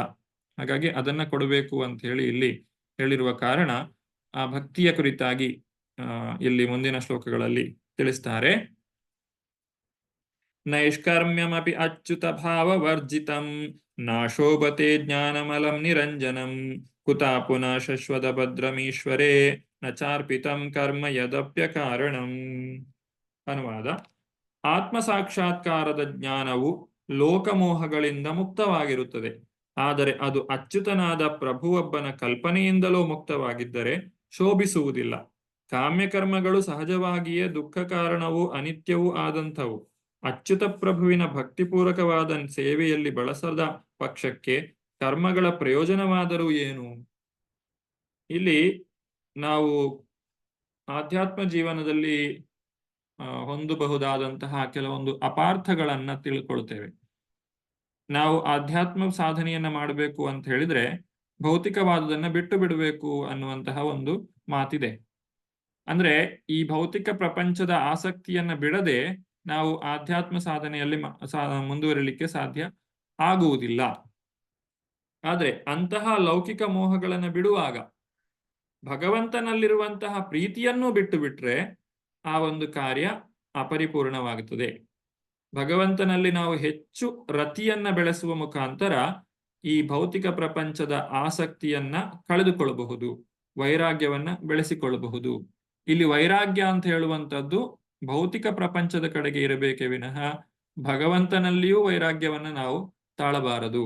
ಭಗವಂತನಲ್ಲಿ ಹೆಚ್ಚು ಹೆಚ್ಚು ಆಸಕ್ತಿಯನ್ನ ಬೆಳೆಸಿಕೊಳ್ಬೇಕು, ಭಗವಂತನ ಕುರಿತಾಗಿ ತಿಳಿದುಕೊಳ್ಳಬೇಕು ಅನ್ನುವಂತಹ ಆಸಕ್ತಿಯನ್ನ ಹೆಚ್ಚು ಹೆಚ್ಚಾಗಿ ನಾವು ಬೆಳೆಸಿಕೊಳ್ಬೇಕು. ಹಾಗಿದ್ರೆ ಮಾತ್ರ ಅದು ಭಕ್ತಿ ಅನ್ನಿಸಿಕೊಳ್ಳುತ್ತದೆ. ಭೌತಿಕವಾದದನ್ನ ನಾವು ಎಷ್ಟು ಅದರಿಂದ ದೂರವಾಗ್ತೇವೆ ಅಷ್ಟು ಆಧ್ಯಾತ್ಮದಲ್ಲಿ ಮುಂದುವರಿತೇವೆ. ಆದ್ರೆ ಭೌತಿಕ ವಸ್ತುಗಳು ಮತ್ತೆ ಮತ್ತೆ ನಮ್ಮನ್ನ ತಮ್ಮ ಕಡೆಗೆ ಸೆಳೆಯುತ್ತದೆ. ಅಂತಹ ಸೆಳೆತದಿಂದ ತಪ್ಪಿಸಿಕೊಳ್ಳಿಕ್ಕೋಸ್ಕರವೂ ಕೂಡ ನಾವು ಭಗವಂತನ ಭಕ್ತಿಯನ್ನೇ ಆಶ್ರಯಿಸಬೇಕು. ಕುತಾ ಪುನಃ ಶಶ್ವತ ಭದ್ರಮೀಶ್ವರೇ. ಇಂತಹ ದುಃಖಕ್ಕೆ ಅನಿತ್ಯವಾದಂತಹ ಸಂಸಾರಕ್ಕೆ ಕಾರಣವಾದಂತಹ ಕಾರ್ಯಗಳು ಅವುಗಳಿಗೂ ಕೂಡ ಒಂದು ಉದ್ದೇಶ ಇದೆ. ಯಾತಕ್ಕೋಸ್ಕರ ಈ ಕಾರ್ಯಗಳು ಇವೆ? ಕಾರ್ಯಗಳನ್ನ ಅಥವಾ ಕರ್ಮವನ್ನ ಸಂಪೂರ್ಣವಾಗಿ ಬಿಟ್ಟು ಬಿಡಬಾರದು, ಅದನ್ನ ಭಗವಂತನ ಸೇವೆಯಲ್ಲಿ ತೊಡಗಿಸಬೇಕು. ಇದನ್ನೇ ಭಗವದ್ಗೀತೆಯಲ್ಲಿಯೂ ಕೂಡ ಹೇಳಿರುವಂಥದ್ದು. ಭಗವದ್ಗೀತೆಯ ಮೂಲ ವಸ್ತುವೇ ಇದು. ಅರ್ಜುನ ಯುದ್ಧ ಮಾಡುವುದಿಲ್ಲ ಅಂತ ಹೇಳ್ತಾನೆ, ಕೃಷ್ಣ ಯುದ್ಧ ಮಾಡಬೇಕು ಅಂತ ಹೇಳ್ತಾನೆ. ದುರ್ಯೋಧನನು ಯುದ್ಧ ಮಾಡ್ತಾನೆ, ದುರ್ಯೋಧನ ತನ್ನ ಸ್ವಾರ್ಥಕ್ಕೋಸ್ಕರ ಯುದ್ಧ ಮಾಡ್ತಾನೆ, ಅದು ಕೂಡ ತಪ್ಪು. ಅರ್ಜುನ ಯುದ್ಧ ಮಾಡುವುದಿಲ್ಲ ಅಂತ ಹೇಳ್ತಾನೆ, ಅದು ಕೂಡ ತಪ್ಪು. ಯಾಕಂದ್ರೆ ಅರ್ಜುನನು ತನ್ನ ಸ್ವಾರ್ಥಕ್ಕೆ ಯುದ್ಧ ಮಾಡದೆ ಜನರ ರಕ್ಷಣೆಗೋಸ್ಕರ, ಧರ್ಮವನ್ನ ಸ್ಥಾಪನೆ ಮಾಡ್ಲಿಕ್ಕೋಸ್ಕರ ಯುದ್ಧವನ್ನ ಮಾಡಬೇಕು. ಹಾಗಾಗಿ ಯಾವ ಕರ್ಮವನ್ನ ನಾವು ಭಗವಂತನಿಗೆ ಅರ್ಪಣೆ ಮಾಡುವುದಿಲ್ಲವೋ ಅಂತಹ ಕರ್ಮಗಳಿಂದ ಏನು ಪ್ರಯೋಜನ? ಇಲ್ಲಿ ಈ ಶ್ಲೋಕದ ಸಾರಾಂಶ ಏನು ಅಂತ ಹೇಳಿದ್ರೆ, ಒಬ್ಬ ವ್ಯಕ್ತಿ ತಾನು ವೈರಾಗ್ಯವನ್ನು ಬೆಳೆಸಿಕೊಳ್ಳುವಾಗ ಭೌತಿಕ ವಿಚಾರಗಳಲ್ಲಿ ಇಂದ್ರಿಯ ಭೋಗದಲ್ಲಿ ಆಸಕ್ತಿಯನ್ನು ಕಳೆದುಕೊಳ್ಳಬೇಕೇ ವಿನಃ ಭಗವಂತನಲ್ಲಿಯೂ ಆಸಕ್ತಿಯನ್ನು ಕಳೆದುಕೊಳ್ಳಬಾರದು. ಭಗವಂತನ ಭಕ್ತಿ ಸೇವೆಯಲ್ಲಿ ಆಸಕ್ತಿಯನ್ನು ಕಳೆದುಕೊಳ್ಳಬಾರದು. ಹಾಗೆಯೇ ತಾನು ಎಲ್ಲಾ ಕರ್ಮಗಳನ್ನ ತ್ಯಾಗ ಮಾಡಬಾರದು. ಯಾವ ಕರ್ಮದಿಂದ ಭಗವಂತನಿಗೆ ಪ್ರೀತಿಯಾಗುತ್ತದೋ, ಭಗವಂತನ ಸೇವೆ ಆಗುತ್ತದೋ ಅಂತಹ ಕರ್ಮಗಳನ್ನ ಬಿಟ್ಟು ಬಿಡಬಾರದು. ಇದುವೇ ಸರಿಯಾದಂತಹ ಆಧ್ಯಾತ್ಮ ಸಾಧನೆ. ಈ ರೀತಿಯಾಗಿ ವ್ಯಕ್ತಿಯು ಭಕ್ತಿಯಲ್ಲಿ ಮುಂದುವರಿಬೇಕು. ಅಂದ್ರೆ ಇಲ್ಲಿ ಭಕ್ತಿ ಅನ್ನುವಂತಹ ಒಂದು ವಿಚಾರ ಇದ್ರೆ ಎಲ್ಲವೂ ಕೂಡ ಸರಿಯಾಗಿ ಇರುತ್ತದೆ. ಭಕ್ತಿ ಅನ್ನುವಂಥದ್ದು ಇಲ್ಲದೆ ಇದ್ರೆ ಎಲ್ಲವೂ ಇದ್ದು ಅದು ವ್ಯರ್ಥವಾಗುತ್ತದೆ. ಹೀಗೆ ಭಗವಂತನ ಒಂದು ಸಾಕ್ಷಾತ್ಕಾರದ ಕುರಿತಾಗಿ ಒಂದು ಸ್ಪಷ್ಟವಾದಂತಹ ಉದಾಹರಣೆಯನ್ನ ಇಲ್ಲಿ ಕೊಡಲಾಗಿದೆ. ಭಕ್ತಿ ಇಲ್ಲದೆ ಇದ್ರೆ ಜ್ಞಾನ ಸಾಧನೆಯಾಗ್ಲಿ ಕರ್ಮ ಸಾಧನೆಯಾಗ್ಲಿ ನಿಷ್ಫಲವಾಗುತ್ತದೆ. ಆತ್ಮ ಸಾಕ್ಷಾತ್ಕಾರವು ಕೂಡ ನಿಷ್ಫಲವಾದಂತಹದ್ದು. ಭಗವಂತನಿಗೆ ಅರ್ಪಿಸದೇ ಇರುವಂತಹ ಕರ್ಮವೂ ಕೂಡ ನಿಷ್ಫಲವಾದಂತಹದ್ದು. ಆದ್ರಿಂದ ಇಲ್ಲಿ ನಾರದ ಮುನಿಗಳು ಹೇಳ್ತಾರೆ, ನೀವು ಈ ಶ್ರೀಮದ್ ಭಾಗವತದ ಗ್ರಂಥ ರಚನೆಯನ್ನ ಮಾಡಬೇಕು. ಅದಕ್ಕೆ ತಮ್ಮಲ್ಲಿರುವಂತಹ ಅರ್ಹತೆಗಳೇನು? ನಾರದ ಮುನಿಗಳು ವೇದವ್ಯಾಸರಲ್ಲಿ ಹೇಳ್ತಾ ಇದ್ದಾರೆ, ನೀವು ಮಾಡಿ ಈ ಒಂದು ಗ್ರಂಥ ರಚನೆ. ಹಾಗಾದ್ರೆ ವೇದವ್ಯಾಸರಲ್ಲಿ ಈ ಧರ್ಮ ಗ್ರಂಥವನ್ನು ರಚನೆ ಮಾಡಲಿಕ್ಕೆ ಬೇಕಾದಂತಹ ಅರ್ಹತೆಗಳು ಯಾವುದೆಲ್ಲ ಇದೆ ಅನ್ನೋದನ್ನ ಮುಂದಿನ ಶ್ಲೋಕದಲ್ಲಿ ತಿಳಿಸ್ತಾ ಇದ್ದಾರೆ. ಅಥೋ ಮಹಾಭಾಗ ಭವಾನ್ ಅಮೋಘದೃಕ್ ಶುಚಿಶ್ರವ ಸತ್ಯರಥೋ ಧೃತವ್ರತಃ ಉರುಕ್ರಮಸ್ಯಾಖಿಲ ಬಂಧ ಮುಕ್ತಯೇ ಸಮಾಧಿನಾನ್ ಅನುಸ್ಮರ ತ್ವದೀಚೇಷ್ಟಿತಂ. ಅನುವಾದ: ಹೇ ವೇದವ್ಯಾಸರೇ, ನಿಮ್ಮ ದರ್ಶನ ಪರಿಪೂರ್ಣವಾದದ್ದು, ನಿಮ್ಮ ಯಶಸ್ಸು ನಿಷ್ಕಳಂಕವಾದದ್ದು. ನೀವು ಸತ್ಯನಿರತರು ಮತ್ತು ದೃಢವ್ರತರು. ಆದ್ದರಿಂದ ಜನಸಾಮಾನ್ಯರನ್ನು ಎಲ್ಲ ಲೋಕಬಂಧನಗಳಿಂದ ಪಾರು ಮಾಡಲು ನೀವು ಧ್ಯಾನಸ್ಥಿತರಾಗಿ ಭಗವಂತನ ಲೀಲೆಗಳನ್ನು ಕುರಿತು ಚಿಂತಿಸಲು ಸಾಧ್ಯ. ಇಲ್ಲಿ ವೇದವ್ಯಾಸರ ಕೆಲವೊಂದು ಲಕ್ಷಣಗಳನ್ನ ಹೇಳಿದ್ದಾರೆ, ಅರ್ಹತೆಗಳನ್ನ ಹೇಳಿದ್ದಾರೆ. ಮಹಾಭಾಗ, ನೀವು ಬಹಳ ಅದೃಷ್ಟವಂತರಾಗಿದ್ದೀರಾ. ಆ ಭಗವಂತನ ಸಾಕ್ಷಾತ್ ಅವತಾರವೇ ಆಗಿದ್ದಾರೆ ವೇದವ್ಯಾಸರು. ಹಾಗೂ ಅವರಿಗೆ ನಾರದ ಮುನಿಗಳಂತಹ ಮಹಾಭಾಗವತರ ದರ್ಶನವೂ ಕೂಡ ಆಗಿದೆ. ಆದ್ರಿಂದ ಅವರು ಬಹಳ ಅದೃಷ್ಟವಂತರು. ಅಮೋಘ ದೃಕ್, ಅವರ ಒಂದು ದೃಷ್ಟಿ ಏನಿದೆ ಅದು ನಿಷ್ಕಳಂಕವಾದಂತಹದ್ದು. ಒಬ್ಬ ವ್ಯಕ್ತಿ ಸರಿಯಾಗಿ ಕಾಣಬೇಕು ಅಂತ ಹೇಳಿದ್ರೆ ಅವನು ಇರುವುದನ್ನ ಇರುವಂತೆ ತಿಳಿದುಕೊಳ್ಳುವಂತಹ ಶಕ್ತಿಯನ್ನ ಪಡೆದಿರಬೇಕು. ಈಗ ನಮ್ಮ ಕಣ್ಣಿಗೆ ನಾವು ಯಾವುದೋ ಒಂದು ಬಣ್ಣದ ಕನ್ನಡಕವನ್ನ ಹಾಕಿಕೊಂಡ್ರೆ ಪ್ರಪಂಚ ಎಲ್ಲ ಬಣ್ಣವಾಗಿ ಕಾಣ್ತದೆ. ಹಾಗಂತೇಳಿ ಪ್ರಪಂಚದಕ್ಕೆ ಎಲ್ಲ ಬಣ್ಣ ಬಳಿಯಲಾಗಿದೆ ಅಂತ ಅಲ್ಲ. ಯಾಕಂದ್ರೆ ನಾವು ನೋಡುವಂತಹ ದೃಷ್ಟಿ ಸರಿಯಾಗಿರುವುದಿಲ್ಲ ಅಷ್ಟೇ. ಆದ್ರೆ ವೇದವ್ಯಾಸರು ನಿಷ್ಕಳಂಕವಾದಂತಹ ದೃಷ್ಟಿಯನ್ನ ಹೊಂದಿದ್ದಾರೆ. ಶುಚಿಶ್ರವ, ಸುಪ್ರಸಿದ್ಧರಾಗಿದ್ದಾರೆ. ಸತ್ಯರಥಃ, ಸತ್ಯವಂತಿಕೆಯನ್ನು ಹೊಂದಿದ್ದಾರೆ. ಏನು ಸತ್ಯ ಇದೆಯೋ ಅದನ್ನ ಹಾಗೆ ಹೇಳುವಂತಹ ಒಂದು ಲಕ್ಷಣವನ್ನ ವೇದವ್ಯಾಸರು ಹೊಂದಿದ್ದಾರೆ. ಹಾಗೆ ದೃಢವ್ರತ, ತಮ್ಮ ವೃತದಲ್ಲಿ ತಮ್ಮ ತಪಸ್ಸಿನಲ್ಲಿ ವೇದವ್ಯಾಸರು ದೃಢರಾಗಿ ಇದ್ದಾರೆ. ಆದ್ರಿಂದ ಭಗವಂತನ ಕುರಿತಾಗಿ ನಿತ್ಯವೂ ಸ್ಮರಣೆಯನ್ನ ಮಾಡ್ತಾ ಈ ಲೋಕವನ್ನ ಉದ್ಧಾರ ಮಾಡುವಂತಹ ಕಾರ್ಯವನ್ನ ವೇದವ್ಯಾಸರು ಮಾಡಬಲ್ಲವರಾಗಿದ್ದಾರೆ. ಹಾಗಾಗಿ ಅವರು ಈ ಗ್ರಂಥವನ್ನ ರಚಿಸಬೇಕು ಅಂತ ಹೇಳಿ ನಾರದ ಮುನಿಗಳು ತಿಳಿಸ್ತಾ ಇದ್ದಾರೆ. ತಥೋನ್ಯತಾ ಕಿಂಚನ ಯದ್ವಿವಕ್ಷತಃ ಪೃಥಗ್ ದೃಶಸ್ತ್ರಿಹತ್ ರೂಪಮನಾಭಿಃ ನ ಕುತ್ರಚಿತ್ವಾಪಿ ಚ ದುಸ್ಥಿತ ಮತಿರ್ಲಭೇತ ವಾತಾಹತ ನೌರಿ ವಾಸ್ಪದಂ. ಅನುವಾದ: ನೀವು ವರ್ಣಿಸ ಬಯಸುವ ಯಾವ ವಿಷಯವೇ ಆಗಲಿ ಅದು ಭಗವದ್ದೃಷ್ಟಿಯಿಂದ ಭಿನ್ನವಾದದ್ದಾದರೆ ಗಾಳಿಯಿಂದ ಪೀಡಿತವಾದ ನೌಕೆಯು ನೆಲೆ ತಲುಪದೆ ಕ್ಷೋಭೆಗೊಳ್ಳುವಂತೆ ನಾಮರೂಪ ಪರಿಣಾಮಗಳಿಂದ ಪ್ರತಿಕ್ರಿಯೆಯನ್ನು ಉಂಟು ಮಾಡಿ ಮನಸ್ಸನ್ನು ಕ್ಷೋಭೆಗೆ ಗುರಿ ಮಾಡುತ್ತದೆ. ಭಗವಂತನ ಸ್ತುತಿಯು ಇರದೇ ಇರುವಂತಹ ಯಾವುದೇ ಗ್ರಂಥವಾಗಿರಲಿ ಅದು ವ್ಯರ್ಥವಾದದ್ದು. ಭಕ್ತರಿಗೆ ಅದರಿಂದ ಯಾವುದೇ ಪ್ರಯೋಜನವೂ ಇರುವುದಿಲ್ಲ. ಅದು ಆಧಾರರಹಿತವಾದಂತಹದ್ದು. ಅದು ಚಂಡಮಾರುತಕ್ಕೆ ಸಿಲುಕಿದಂತಹ ದೋಣಿ ಅಂತ ಹೇಳಿ ಇಲ್ಲಿ ಒಂದು ಸಾದೃಶ್ಯವನ್ನು ಕೂಡ ನಾರದ ಮುನಿಗಳು ತಿಳಿಸ್ತಾ ಇದ್ದಾರೆ. ವೇದವ್ಯಾಸರು ತಮ್ಮ ಗ್ರಂಥದಲ್ಲಿ ಬಹಳಷ್ಟು ದಾರಿಗಳನ್ನ ವಿವರಿಸಿದ್ದಾರೆ. ಕರ್ಮಕಾಂಡೀಯವಾದಂತಹ ಅನೇಕ ದಾರಿಗಳನ್ನ ವಿವರಿಸಿದ್ದಾರೆ. ದೇವತಾರಾಧನೆ, ಕರ್ಮಯೋಗ, ಅಷ್ಟಾಂಗ ಯೋಗ, ಜ್ಞಾನಯೋಗ, ಅದರ ಜೊತೆಗೆ ಭಕ್ತಿ ಯೋಗ ಇತ್ಯಾದಿ ಎಲ್ಲವನ್ನು ಕೂಡ ಅವರು ವಿವರಿಸಿದ್ದಾರೆ. ಹೀಗಾಗಿ ಜನರು ಗೊಂದಲಕ್ಕೆ ಒಳಗಾಗಿದ್ದಾರೆ. ಆ ಭಗವಂತನ ಸ್ತುತಿಯ ಕುರಿತಾಗಿ ಪ್ರಮುಖವಾಗಿ ತಿಳಿಸಬೇಕು ಅಂತ ಹೇಳಿ ಇಲ್ಲಿ ನಾರದ ಮುನಿಗಳು ವೇದವ್ಯಾಸರಲ್ಲಿ ಹೇಳ್ತಾ ಇದ್ದಾರೆ. ಇನ್ನು ಈಗಾಗಲೇ ರಚಿತವಾಗಿರುವಂತಹ ಶಾಸ್ತ್ರಗಳಲ್ಲಿ ಇರುವಂತಹ ಸಮಸ್ಯೆ ಏನು ಅನ್ನುವುದನ್ನ ಈ 15ನೇ ಶ್ಲೋಕದಲ್ಲಿ ತಿಳಿಸ್ತಾರೆ. ಜುಗುಪ್ಸಿತಂ ಧರ್ಮ ಕೃತೇನು ಶಾಸತಃ ಸ್ವಭಾವರಕ್ತಸ್ಯ ಮಹಾನ್ ವ್ಯತಿಕ್ರಮಃ ಯದ್ವಾಕ್ಯತೋ ಧರ್ಮ ಇತೀತರ ಸ್ಥಿತೋ ನಾಮನ್ಯತೆ ತಸ್ಯ ನಿವಾರಣಂ ಜನಃ. ಅನುವಾದ: ಜನರು ಸಾಮಾನ್ಯವಾಗಿ ಭೋಗದ ಕಡೆಗೆ ಪ್ರವೃತ್ತಿಯುಳ್ಳವರು. ನೀವು ಧರ್ಮದ ಹೆಸರಿನಲ್ಲಿ ಜನರನ್ನು ಆ ದಿಕ್ಕಿನಲ್ಲಿ ಸಾಗಲು ಪ್ರೋತ್ಸಾಹಿಸಿದ್ದೀರಿ. ಇದು ನಿಂದಾರ್ಹವಾದದ್ದು ಮಾತ್ರವಲ್ಲ, ವಿವೇಚನೆಗೆ ಹೊರತಾದದ್ದು. ನೀವು ಅವರಿಗೆ ಹಾಗೆ ಮಾರ್ಗದರ್ಶನ ಮಾಡುವುದರಿಂದ ಅವರು ಧರ್ಮದ ಹೆಸರಿನಲ್ಲೇ ಅಂತಹ ಚಟುವಟಿಕೆಗಳನ್ನು ನಡೆಸುತ್ತಾರೆ. ಅದರ ನಿಷೇಧಕ್ಕೆ ಗಮನ ಕೊಡುವುದೇ ಇಲ್ಲ. ಭೋಗ ಪ್ರವೃತ್ತಿ ಇರುವಂತಹ ಜನರಿಗೆ ಅವರು ಮಾಡುವಂತಹ ಭೋಗವನ್ನೇ ನಾವು ಬೋಧಿಸಿದ್ರೆ ಅವರು ಅದರಿಂದ ಹೊರಗೆ ಬರುವುದನ್ನು ಯೋಚನೆನೇ ಮಾಡುವುದಿಲ್ಲ. ಆ ವಿಚಾರಗಳನ್ನ ನೀವು ಒಳ್ಳೆಯ ಉದ್ದೇಶಕ್ಕೆ ತಿಳಿಸಿರಬಹುದು. ಆದರೆ ಕಲಿಯುಗದ ಜನರು ಮಂದಮತಿಗಳಾಗಿದ್ದಾರೆ ಮತ್ತು ಅವರು ಭೋಗ ಪ್ರವೃತ್ತಿಯುಳ್ಳವರಾಗಿದ್ದಾರೆ.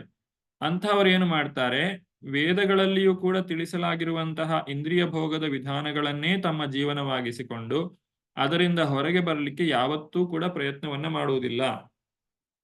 ಇಂದ್ರಿಯಾಸಕ್ತಿ ಸಹಜವಾಗಿಯೇ ಇರ್ತದೆ ಅವರಲ್ಲಿ. ಅದನ್ನೇ ನೀವು ಇಲ್ಲಿ ಪ್ರೋತ್ಸಾಹ ಮಾಡಿದ್ದೀರಾ. ಭಗವಂತನ ಒಂದು ಗುಣಗಾನಕ್ಕೋಸ್ಕರ ಇರುವಂತಹ ಶಾಸ್ತ್ರವನ್ನ ಅವರು ಇಂದ್ರಿಯ ಭೋಗಕ್ಕೋಸ್ಕರ, ಇಂದ್ರಿಯ ಭೋಗದ ವೈಭವೀಕರಣಕ್ಕೋಸ್ಕರ ಬಳಸ್ತಾರೆ. ಕರ್ಮಕಾಂಡಗಳನ್ನ ಅವರು ಅನುಸರಿಸ್ತಾರೆ. ಧರ್ಮದ ಹೆಸರಿನಲ್ಲಿ ಇಂದ್ರಿಯ ಭೋಗ ನಡೆಸ್ತಾರೆ. ವಿಧಿ ನಿಷೇಧಗಳನ್ನ ಯಾವತ್ತೂ ಪಾಲಿಸುವುದಿಲ್ಲ ಅಂತ ಹೇಳಿ ಜುಗುಪ್ಸಿತಂ ಅನ್ನುವಂತಹ ಪದವನ್ನ ಬಳಸ್ತಾರೆ. ಜುಗುಪ್ಸಿತಂ ಯಾಕಂದ್ರೆ ಇಲ್ಲಿ ಬಹಳ ನಿಂದ್ಯವಾದಂತಹ ಕಾರ್ಯ ಇದು. ಜನರನ್ನ ಅಜ್ಞಾನದಲ್ಲೇ ಇಳಿಸ್ತಾ ಇದ್ದೀರಾ. ಅವರು ಬೆಳಕಿಗೆ ಬರಲಿಕ್ಕೆ ತಾವು ಸರಿಯಾದಂತಹ ಮಾರ್ಗವನ್ನ ರಚನೆ ಮಾಡಲಿಲ್ಲ ಅಂತ ಹೇಳಿ ಇಲ್ಲಿ ನಾರದ ಮುನಿಗಳು ತಿಳಿಸ್ತಾ ಇದ್ದಾರೆ. ಇದು ಯಾವ ರೀತಿ ಅಂತ ಹೇಳಿದ್ರೆ, ಒಬ್ಬ ಉತ್ತಮನಾದಂತಹ ವೈದ್ಯನು ತನ್ನ ರೋಗಿಗಳು ಯಾರಿದ್ದಾರೆ ಅವರಿಗೆ ಸರಿಯಾದಂತಹ ಪಥ್ಯವನ್ನೇ ಹೇಳ್ತಾರೆ. ಆ ರೋಗಿಗೆ ಇಷ್ಟ ಆಗುತ್ತದೆ ಅಂತ ಹೇಳಿ ತಾನು ಅದರಲ್ಲಿ ಯಾವುದೇ ರೀತಿಯಾದಂತಹ ಒಂದು ತಾನು ತನಗೆ ಬೇಕಾದ ಹಾಗೆ ಅಥವಾ ಅವರಿಗೆ ಬೇಕಾದ ಹಾಗೆ ಅದರಲ್ಲಿ ವ್ಯತ್ಯಾಸವನ್ನ ಮಾಡುವುದಿಲ್ಲ. ಅದು ಏನು ಔಷಧಿ ಇದೆಯೋ, ಅದು ಏನು ಪಥ್ಯವನ್ನ ಪಾಲನೆ ಮಾಡಬೇಕೋ ಅದನ್ನ ಮಾಡಲೇಬೇಕು ಅಂತ ಹೇಳಿ ಅವರಿಗೆ ಸರಿಯಾದ ರೀತಿಯಲ್ಲಿ ಹೇಳ್ತಾರೆ. ಆ ರೀತಿಯಾಗಿ ಇರುವಂತಹ ಆ ವೈದ್ಯನ ಸಹಾಯದ ಮುಖಾಂತರ ಆ ರೋಗಿಯು ಬಹಳ ಬೇಗ ಗುಣಮುಖವನಾಗುತ್ತಾನೆ. ಇಲ್ಲ ಅಂತ ಹೇಳಿದ್ರೆ, ರೋಗಿಗೆ ಇಷ್ಟ ಅಂತ ಹೇಳಿ ವೈದ್ಯರು ತಮ್ಮ ಔಷಧಿಯಲ್ಲಿ ಬದಲಾವಣೆಯನ್ನ ಮಾಡಿಕೊಂಡ್ರೆ ಆ ರೋಗಿಗೆ ಒಂದು ರೋಗವೂ ಗುಣವಾಗುವುದಿಲ್ಲ. ಇಲ್ಲಿ ವೈದ್ಯರು ತಮ್ಮ ಕಾರ್ಯವನ್ನು ಕೂಡ ಸಮರ್ಪಕವಾಗಿ ಮಾಡಲಿಕ್ಕೆ ಸಾಧ್ಯ ಆಗುವುದಿಲ್ಲ. ಅದರಿಂದ ಇಲ್ಲಿ ನಾರದ ಮುನಿಗಳು ಜುಗುಪ್ಸಿತಂ ಅನ್ನುವಂತಹ ಪದವನ್ನ ಬಳಸಿದ್ದಾರೆ. 16ನೇ ಶ್ಲೋಕದಲ್ಲಿ ಪರಿಹಾರವನ್ನು ನೀಡ್ತಾ ಇದ್ದಾರೆ. ಏನು ಪರಿಹಾರ? ಈಗ ಹೇಳಿರುವಂತಹ ಈ ಒಂದು ಸಮಸ್ಯೆಗೆ ಪರಿಹಾರವನ್ನ ನಾರದ ಮುನಿಗಳು ತಾವೇ ಸ್ವತಃ ತಿಳಿಸಿಕೊಡ್ತಾ ಇದ್ದಾರೆ. ವಿಚಕ್ಷಣೋಸ್ಯಾರ್ಹತಿ ವೇದಿತುಂ ವಿಭೋ ಅನಂತಪಾರಸ್ಯ ನಿವೃತ್ತಿತಾ ಸುಖಂ ಪ್ರವರ್ತಮಾನಸ್ಯ ಗುಣೈರತ್ನಾತ್ಮನ ಸ್ತತೋ ಭವಾನ್ ದರ್ಶಯ ಚೇಷ್ಟಿತಂ ವಿಭೋ. ಪರಮ ಪುರುಷನಿಗೆ ಯಾವುದೇ ಮಿತಿಗಳಿಲ್ಲ. ಲೋಕಸುಖದ ಚಟುವಟಿಕೆಗಳಿಂದ ನಿವೃತ್ತನಾದ ತುಂಬಾ ನಿಪುಣನಾದ ವ್ಯಕ್ತಿಯು ಮಾತ್ರವೇ ಈ ಆಧ್ಯಾತ್ಮಿಕ ಮೌಲ್ಯಗಳ ತಿಳುವಳಿಕೆಯನ್ನು ಪಡೆದುಕೊಳ್ಳಲು ಅರ್ಹನಾಗುತ್ತಾನೆ. ಆದರೆ ಲೋಕಮೋಹದಿಂದಾಗಿ ಅದನ್ನು ಅರಿಯುವ ಸ್ಥಿತಿಯಲ್ಲಿ ಇಲ್ಲದ ವ್ಯಕ್ತಿಗಳೂ ಇರುತ್ತಾರೆ. ಅಂತಹವರಿಗೆ ನೀವು ಪರಮಪುರುಷನ ಅಲೌಕಿಕ ಕಾರ್ಯಗಳನ್ನು ವಿವರಿಸಬೇಕು. ಆ ಮೂಲಕ ಅವರನ್ನು ದಿವ್ಯ ಸಾಕ್ಷಾತ್ಕಾರದ ದಾರಿಗೆ ಹಚ್ಚಬೇಕು. ವೇದಗಳ ದೊಡ್ಡ ದೊಡ್ಡ ಒಂದು ತತ್ವಶಾಸ್ತ್ರಗಳೇನಿದೆ ಅದೆಲ್ಲವನ್ನು ಅರ್ಥ ಮಾಡಿಕೊಳ್ಳುವಂಥದ್ದು ಜನಸಾಮಾನ್ಯರಿಗೆ ಸಾಧ್ಯವಾಗುವಂತ ಮಾತಲ್ಲ. ಆದ್ರಿಂದ ಭಗವಂತನ ಲೀಲೆಗಳೇನಿದೆ ಅವುಗಳನ್ನ ವಿವರಿಸುವ ಮುಖಾಂತರ ಈ ತತ್ವಶಾಸ್ತ್ರಗಳನ್ನ ಬಹಳ ಸುಲಭವಾಗಿ ಅವರ ಮನಮುಟ್ಟುವಂತೆ ನೀವು ಮಾಡಬೇಕು ಅಂತ ಹೇಳಿ ನಾರದರು ಹೇಳ್ತಾ ಇದ್ದಾರೆ. ಉದಾಹರಣೆಗೆ ಭಗವಂತನ ನಾಮದ ಮಹಿಮೆ ಅದನ್ನ ಹೇಗೆ ವಿವರಿಸಬೇಕು? ಒಂದು ಅಜಮಿಳನ ಕಥೆಯನ್ನ ನಾವು ತಿಳಿದುಕೊಳ್ಳಬಹುದು. ಅಜಮಿಳನು ತನ್ನ ಸಾವಿನ ಸಮಯದಲ್ಲಿ ತನ್ನ ಮಗನಾದಂತಹ ನಾರಾಯಣನನ್ನು ಕರೆದಾಗ ಆ ನಾರಾಯಣನ ಒಂದು ವಿಷ್ಣು ದೂತರು ಅವರೇ ಸ್ವತಃ ಬಂದು ಅವನನ್ನ ಪಾರು ಮಾಡಿದರು. ಈ ರೀತಿಯಾಗಿ ಹೇಳುವ ಮುಖಾಂತರ ಆ ಭಗವಂತನ ನಾಮದ ಮಹಿಮೆ ಎಂಥದ್ದು ಅನ್ನುವುದು ಜನರಿಗೆ ತಿಳಿಯುತ್ತದೆ. ಈ ರೀತಿ ನಾರದ ಮುನಿಗಳು ಭಗವಂತನ ಲೀಲೆಗಳನ್ನ ವಿವರಿಸುವ ಮುಖಾಂತರ ತಾವು ಜನರಿಗೆ ಬೋಧನೆಯನ್ನ ಮಾಡಿ ಅಂತ ಹೇಳಿ ತಿಳಿಸ್ತಾ ಇದ್ದಾರೆ. ಎಲ್ಲಾ ಭೌತಿಕ ಸುಖಗಳಿಂದ ಯಾರು ಮುಕ್ತರಾಗಿರ್ತಾರೋ ಅವರನ್ನ ಇಲ್ಲಿ ವಿಚಕ್ಷಣ ಅನ್ನುವ ಪದದಿಂದ ಬಳಸಿದ್ದಾರೆ. ನಿಪುಣನಾಗಿರುವಂತಹ ವ್ಯಕ್ತಿ, ಅಂತಹವರು ಮಾತ್ರ ಈ ಆಧ್ಯಾತ್ಮ ಜ್ಞಾನವನ್ನು ಅರ್ಥ ಮಾಡಿಕೊಳ್ತಾರೆ. ಯಾಕಂದ್ರೆ ಇದು ಅತ್ಯಂತ ಗುಹ್ಯತಮವಾದಂತಹ ಜ್ಞಾನ. ಆದರೆ ಅಂತಹ ಜ್ಞಾನವನ್ನು ಸಾಮಾನ್ಯ ಜನರಿಗೆ ಬೋಧಿಸಬೇಕು ಅಂತ ಹೇಳಿದ್ರೆ ನೀವು ಅದನ್ನ ಭಗವಂತನ ಲೀಲೆಗಳ ಮುಖಾಂತರ ವಿವರಿಸಬೇಕೇ ವಿನಃ ಬೇರೆ ರೀತಿಯಲ್ಲಿ ಅದು ಸಾಧ್ಯ ಆಗುವುದಿಲ್ಲ. ಯಾಕಂದ್ರೆ ಭಗವಂತನ ಲೀಲೆಗಳು ಅದು ಬಹಳ ಆಕರ್ಷಣೀಯವಾದಂತಹದ್ದು. ಅದು ಎಷ್ಟು ಆಕರ್ಷಣೀಯ ಅಂತ ಹೇಳಿದ್ರೆ ವ್ಯಕ್ತಿಯು ತನ್ನ ಜೀವನದಲ್ಲಿರುವಂತಹ ಎಲ್ಲಾ ಕಷ್ಟಗಳನ್ನು ಕೂಡ ಮರೆಮಾಚುವಂತಹ ಶಕ್ತಿಯನ್ನ ಅದು ಹೊಂದಿದೆ. ನಾವು ಇಷ್ಟು ಜನ್ಮಾಂತರಗಳಿಂದ ಮಾಡಿದಂತಹ ಪಾಪಗಳೆಲ್ಲವನ್ನು ಕೂಡ ನಾಶ ಮಾಡುವಂತಹ ಶಕ್ತಿಯನ್ನ ಆ ಭಗವಂತನ ಲೀಲೆಗಳು ಹೊಂದಿವೆ. ಅಂತಹ ಆಕರ್ಷಣೀಯವಾದಂತಹ ಭಗವಂತನ ಲೀಲೆಗಳನ್ನ ನೀವು ಶ್ರೀಮದ್ ಭಾಗವತದಲ್ಲಿ ವಿವರಿಸಬೇಕು. ಆದ್ರೆ ನಮ್ಮಲ್ಲಿ ಇನ್ನೊಂದು ಪ್ರಶ್ನೆ ಬರ್ಬೋದು, ಅಷ್ಟೊಂದು ಆಕರ್ಷಣೀಯ ಅಂತ ಹೇಳ್ತೀರಾ, ಆದ್ರೆ ನನಗೆ ಆಕರ್ಷಣೀಯ ಇಲ್ವಲ್ಲ, ನನಗೆ ಭಾಗವತವನ್ನು ಓದ್ಲಿಕ್ಕೆ ಕುತ್ಕೊಂಡ್ರೆ ನಿದ್ದೆ ಬರ್ತದೆ, ನನಗೆ ಅದರಲ್ಲಿ ಯಾವುದೇ ಆಸಕ್ತಿ ಇಲ್ಲ ಅಂತ ಹೇಳಿದ್ರೆ ಅದಕ್ಕೆ ಕಾರಣ ಏನು? ಅದಕ್ಕೆ ಕಾರಣ ನಮ್ಮನ್ನು ಭಗವಂತನನ್ನು ದೂರ ಮಾಡುವಂಥದ್ದು ನಾವು ಮಾಡಿರುವಂತಹ ಪಾಪಗಳು. ಈ ಪಾಪಗಳನ್ನ ಕಳೆದುಕೊಳ್ಳುವ ಮುಖಾಂತರ ನಾವು ಭಗವಂತನಿಗೆ ಹತ್ತಿರವಾಗ್ಲಿಕ್ಕೆ ಸಾಧ್ಯ ಇದೆ. ಉಪದೇಶಾಮೃತದಲ್ಲಿ ರೂಪ ಗೋಸ್ವಾಮಿಗಳು ರಚಿಸಿರುವಂತಹ ಗ್ರಂಥ ಉಪದೇಶಾಮೃತ, ಅದರಲ್ಲಿ 7ನೆಯ ಶ್ಲೋಕದಲ್ಲಿ ಹೇಳ್ತಾರೆ, ಸ್ಯಾತ್ ಕೃಷ್ಣ ನಾಮ ಚರಿತಾದಿ ಸಿತಾಪಿ ಅವಿದ್ಯಾ ಪಿತ್ತೋಪತಪ್ತ ರಸನಸ್ಯ ನಾರೋಚಿಕಾನೋ ಕಿಂತು ಆದರಾದನು ದಿನಂ ಖಲು ಸೈವ ಜುಷ್ಟ ಸ್ವಾದ್ವೀಕ್ರಮಾದ್ಭವತಿ ತದ್ಗದ ಮೂಲ ಹಂತ್ರಿ. ಪಿತ್ತೋಪತಪ್ತ ರಸನಸ್ಯ ನ ರೋಚಿಕಾನು. ಒಬ್ಬ ಹಳದಿ ರೋಗ ಬಂದಿರುವಂತಹ ವ್ಯಕ್ತಿಗೆ ಅವನ ನಾಲಿಗೆಯಲ್ಲಿ ರುಚಿ ಇರುವುದಿಲ್ಲ. ಅದರ ಅರ್ಥ ಆಹಾರದಲ್ಲಿ ರುಚಿ ಇಲ್ಲ ಅಂತಲ್ಲ. ಸಮಸ್ಯೆ ಇರುವಂತದ್ದು ವ್ಯಕ್ತಿಯಲ್ಲಿ, ರೋಗ ಇರುವಂತದ್ದು ವ್ಯಕ್ತಿಗೆ. ಆ ರೋಗವನ್ನ ಕಳೆದುಕೊಂಡ್ರೆ ಅವನು ಆ ಒಂದು ರುಚಿಯನ್ನ ಮತ್ತೆ ಪಡೆದುಕೊಳ್ಳಬಲ್ಲ. ಒಂದು ಕಬ್ಬಿನ ರಸವನ್ನ ಅವನಿಗೆ ಕೊಟ್ರೆ ಅವನಿಗೆ ಅದು ತುಂಬಾ ಕಹಿ ಅನ್ನಿಸ್ತದೆ. ಆದ್ರೆ ಅವನ ಆ ಒಂದು ರೋಗಕ್ಕೆ ಮದ್ದು ಕೂಡ ಆ ಕಬ್ಬಿನ ರಸವನ್ನು ಕುಡಿಯುವಂಥದ್ದೇ ಆಗಿದೆ. ಅದನ್ನು ಹೆಚ್ಚು ಹೆಚ್ಚು ಕುಡಿತಾ ಇದ್ದ ಹಾಗೆ ಅವನು ಆ ರೋಗದಿಂದ ಮುಕ್ತನಾಗುತ್ತಾನೆ. ಹಾಗೆ ನಮ್ಮ ಪಾಪಗಳು ನಮ್ಮನ್ನ ಭಗವಂತನಿಂದ ದೂರ ಮಾಡ್ತದೆ. ಆದ್ರೆ ನಾವು ಭಗವಂತನ ಬಗ್ಗೆ ಹೆಚ್ಚು ಹೆಚ್ಚು ಕೇಳುವ ಮುಖಾಂತರ, ನಮ್ಮ ಪಾಪಗಳನ್ನು ಕಳೆದುಕೊಳ್ಳುವ ಮುಖಾಂತರ ನಾವು ನಿಧಾನಕ್ಕೆ ಭಗವಂತನ ವಿಚಾರಗಳನ್ನ ಕೇಳುವುದರಲ್ಲಿ ಆಸಕ್ತಿಯನ್ನ ಬೆಳೆಸಿಕೊಳ್ಳಬಹುದು. ಈ ಒಂದು ಏನು ಹಳದಿ ರೋಗ ಇದೆ, ಕಾಮಾಲೆ ರೋಗ ಇದೆ, ಅದರಿಂದ ನಾವು ಹೊರಗೆ ಬರಬಹುದು. ಭಗವಂತನ ನಾಮದ ರುಚಿಯನ್ನ ಚೈತನ್ಯ ಚರಿತಾಮೃತದ ಅಂತ್ಯಲೀಲೆಯಲ್ಲಿ 1ನೇ ಅಧ್ಯಾಯದ 99ನೇ ಶ್ಲೋಕದಲ್ಲಿ ವಿವರಿಸಿದ್ದಾರೆ.